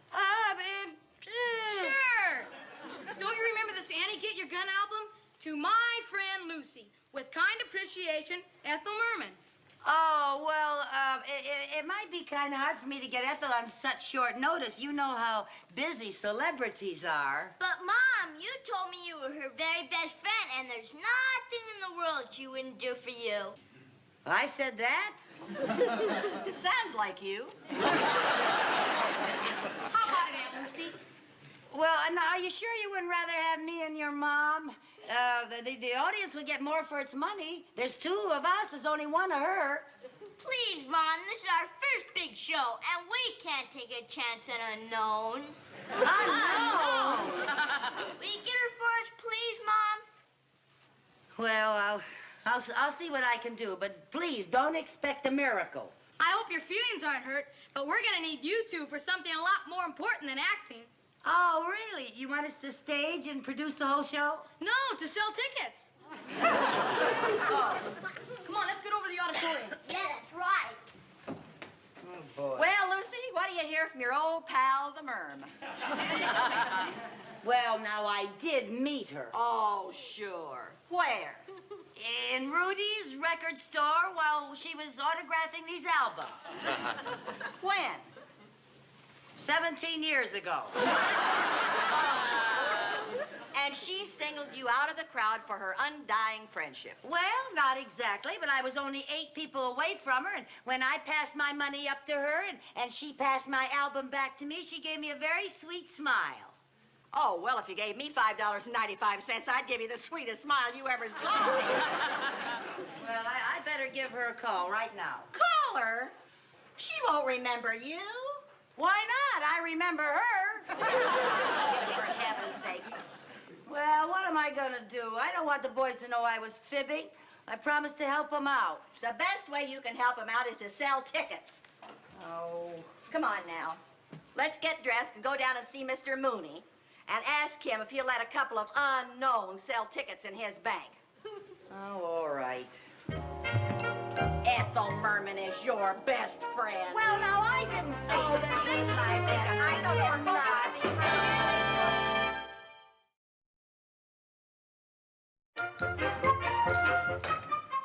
So you see, Miss Merman, we're a very stable institution. We have assets of over $10 million. Oh, then it's true what they say about banks. There's no business like dough business. Oh, dough business. Oh, that's a good one. Oh, oh, wait till I spring that at the next company picnic. There's no business like dough business. You don't have to laugh that hard. I've already agreed to be a customer. Oh, yes, so you have. Well, if you step this way, Miss Merman, I'd like to get your address here in Danfield, please. Well, I'm staying at the Elm Tree Inn, but that's only until I can find a house to rent. Oh, well, maybe I can help you there, too. Well, thank you. Yes. But let me give you a word of advice. Don't let a broker tell anyone that he's looking for a home for Ethel Merman. Use an assumed name. If a homeowner knows that he is renting to a big celebrity, he will take you to the cleaners. So you see, Miss Merman, I think it would be wise. Mrs. Schmidlap. Agnes Schmidlap. Oh, that's a lovely assumed name. Thank you. Well, now that we've cleared the... Oh, you'd better give me the address of your former bank, Mrs. Schmidlap. Oh, you don't have to call me Mrs. Schmidlap. Oh, yes, I do. Don't look now, but here comes the village blabbermouth. Pardon me, Mr. Mooney. When you finish... Viv! Viv! What? Look! Ethel Berman! Oh, what? Oh, my goodness. Oh, what? Ethel Merman, what are you doing in Denver? You don't believe this? We were just talking about you. Just this morning, we were talking... Lady. I hate to disappoint you, but this is not Ethel Merman. What? Not Ethel Merman? My name is Schmidlap. Schmidlap? Agnes Schmidlap. Well, you certainly look like Merman. Believe me, I'm pure Schmidlap. Well, for heaven's sake, oh, my. I sure am sorry you're not Ethel Merman because she is my favorite star. Oh, mine too. I've seen every show she's ever done. I've seen every one of them twice. Really? You know, the one I liked best was Annie Get Your Gun. She was just marvelous in that. Oh, yes, she was great in that, but she was absolutely magnificent in Call Me Madam. Mrs. Schmidlap, if you will sign the papers, please. Forget about the papers. What did you girls think about her and Gypsy? Oh, brilliant. Just brilliant. Brilliant, huh? Yeah. Oh, I tell you, when that girl comes out on a stage, she's just pure magic. Magic, huh? Oh, absolutely. When she starts to sing, I get all tingly. I don't even care if she doesn't have a good voice.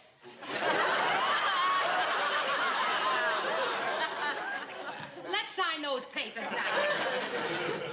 It's amazing how much she looks like Ethel Merman. Oh, I want to tell you, she sure fooled me.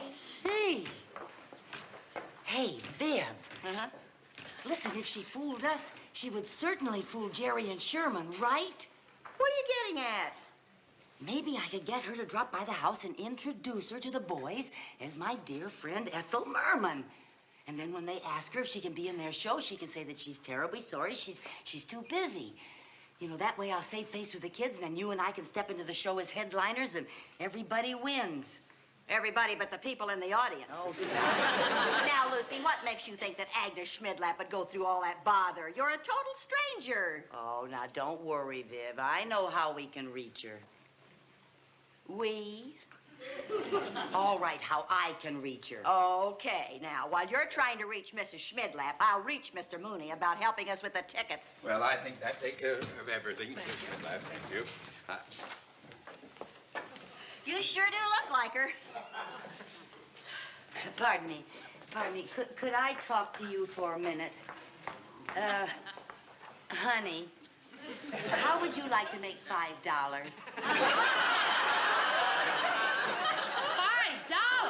Well, now, it may not sound like a lot, but all you have to do is come to my house and pretend to be Ethel Merman for 5 minutes. That's $1 a minute. I'll bet Merman herself doesn't make that much. Oh, I'm sorry, but I Now, can't... look, Mrs. Schmidlap, are you a mother? Well, of course, but what's that Well, have then to do... you'll understand. Now, you see, I'm in a spot. Ethel Merman once autographed an album for me, and, well, I told my little boy, Jerry, that she was a very dear friend of mine. And now he's putting on a show, and he wants me to get my dear old pal, Ethel Merman, to appear. Say, you are in a jam. Yes, I am. So will you help me out? All you have to do is say that you're too busy to do the show. It's just that I can't let my little boy know that I was fibbing, you know. Oh, I understand. I once told my daughter that my best friend was Mary Martin. Oh, boy. Oh, you really told one, didn't you? Well, will you do it? Why, of course. After all, $5 is $5. Is you ready, Viv?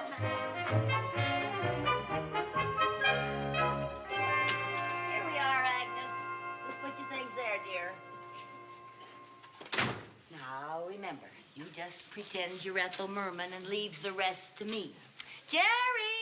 Sherman, where are you? We're up here. Well, come on down here. We have a surprise for you. Come on. Jerry, Sherman, I'd like you to meet an old friend of mine. Say hello to Ethel Merman. Hiya, fellas. Ethel Merman! Gee, you look just like the album cover. I told you we were very good friends. Gosh, Miss Merman, are you going to be on our show? Well, unfortunately, Miss Merman has a very busy schedule, and she will not be able to make it. Oh, she's rehearsing for a television show that night, darling. But it's for the Scouts. We're raising money to send underprivileged kids to camp. Now, darling, Miss Merman is busy. Oh, couldn't she change a rehearsal? No, dear, you can't change your rehearsal, can you, Miss Merman? You bet I can. I'd be happy to appear on your show. You don't have to do it, Ethel, just because we're such good friends. But I want to do it. Oh, boy, that's great, right, dear? I'll say as long as we can't get Captain Kangaroo. Come on, let's go to Scout headquarters and show Mr. Hampton the big news.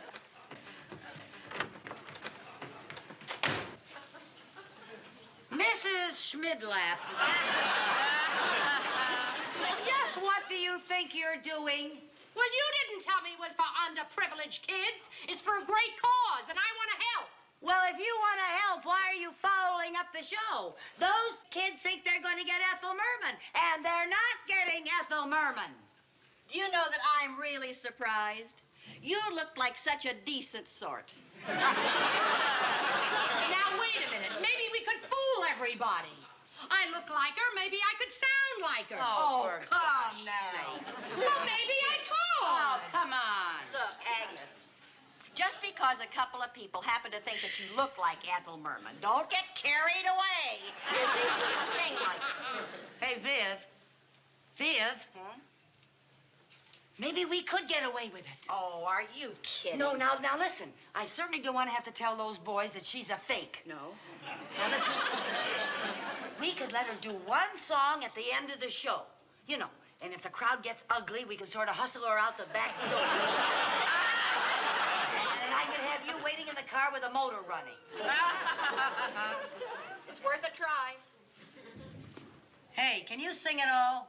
A little. All right, now listen. The boys are having a rehearsal tomorrow, right here at 3 o'clock. I want you here at 2. I'll be here. Okay.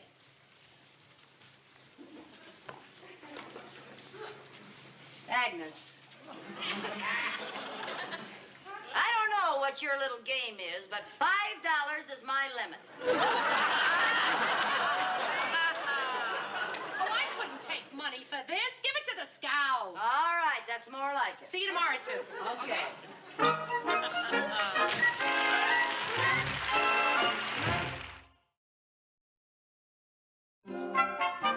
Hello, Agnes. Oh, well, here I am. It's 2 o'clock. Good girl.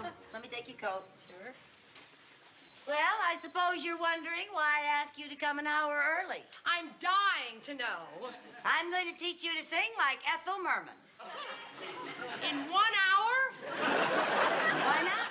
All you have to do is sing loud and sound nasal. I got rid of, I got rid of, I got rid of. Who can ask for anything more? That's the way Ethel Merman sings? Sure, haven't you ever watched her in a Broadway musical? Would you believe it? I never have. Boy, are you a hick. Well, I have seen her in the movie. Well, good for you. Now, come on, let's get started. Now, first, I'm going to give you a simple little warm-up exercise. Now, listen to this, and remember, nasal, nasal, nasal. Think nasal. All right, now. La, la, la, la, la, la, la, la, la. Try that. La, la, la, la, la, la, la, la. Agnes, you got a nose. Sing through it.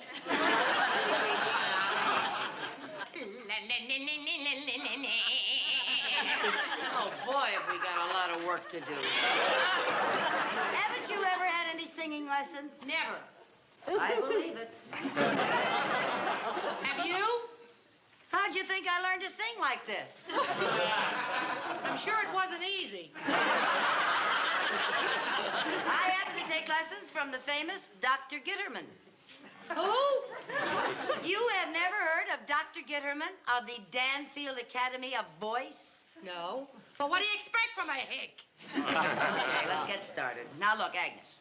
Working in front of an audience, you must have proper volume. You must be able to project in a theater. This is very important. A lot of performers don't understand this.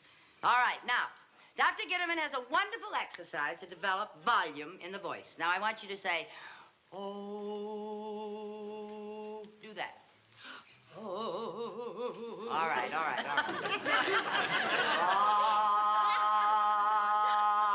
Do that. All right. Now, I want you to put them together, starting softly and letting the tone out fully. Ooh,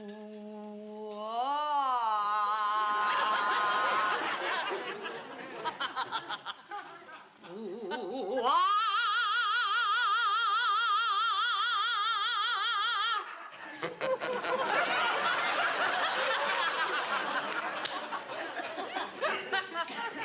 Well, maybe we won't have to worry about your volume. Now, I want to work on your tonal quality. I want you to repeat after me. Ah-ooh-ga. Ah-ooh-ga. Do that. Ah-ooh-ga. Ah-ooh-ga. Now, let's do a few of those. Ah-ooh-ga. Project. Ah-ooh-ga. Ah-ooh-ga. Ah-ooh-ga. Auga! Hey, hold your hats, kids. We're going around a corner. Whee! Auga! Auga! Auga!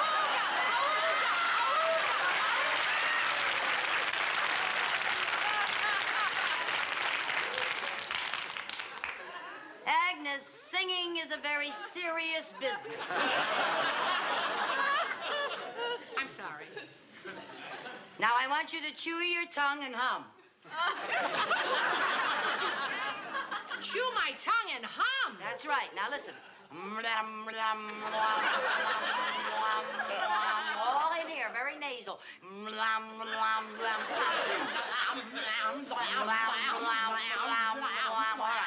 right. Now, listen to me very carefully. I want you to chew your tongue and hum and think of your voice as an umbrella. Now, do this with me. Now,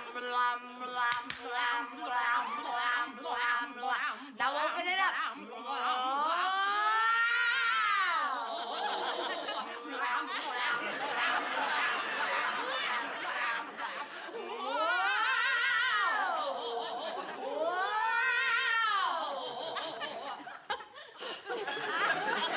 I had no idea singing was this tough.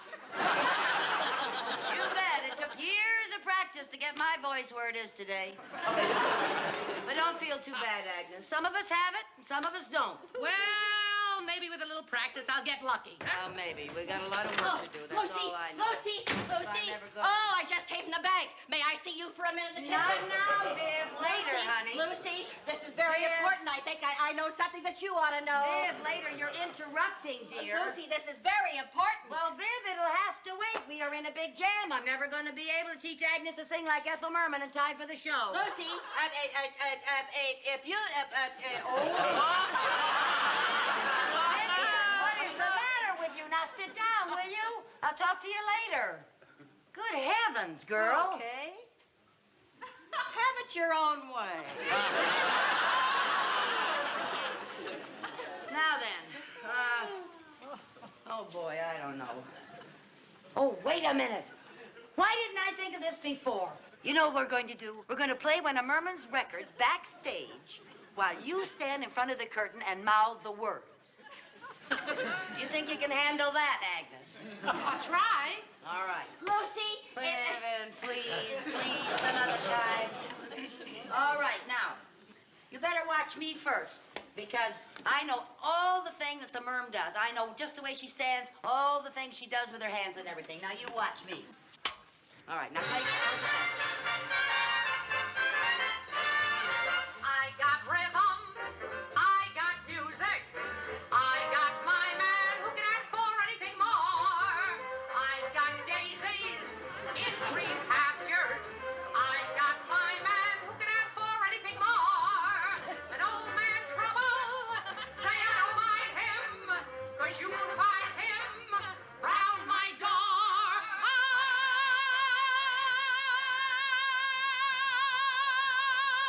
Who could ask for anything more? Who could ask for anything more?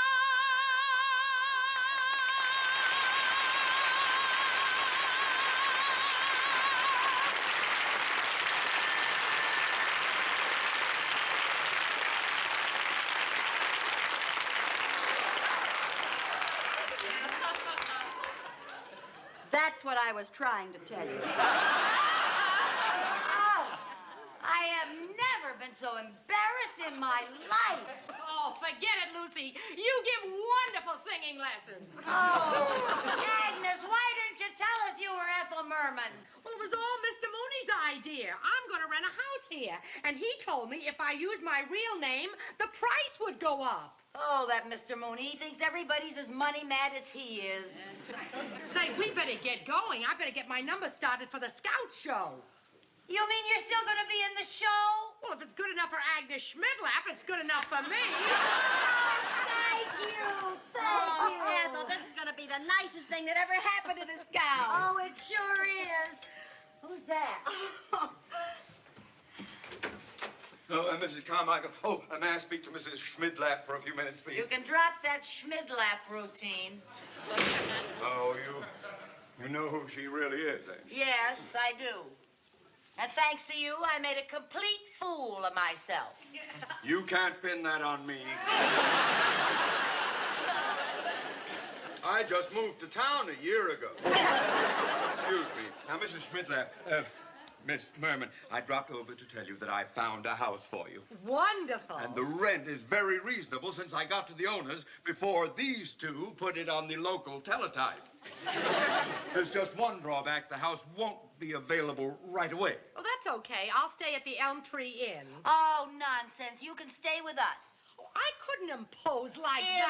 Impose? Why, for heaven's sake, it's the least we can do after what you're doing for Jerry and Sherman, right, Viv? Oh, sure, we'd love to have you. Sure. Only where's she going to stay, Lucy? In the guest room.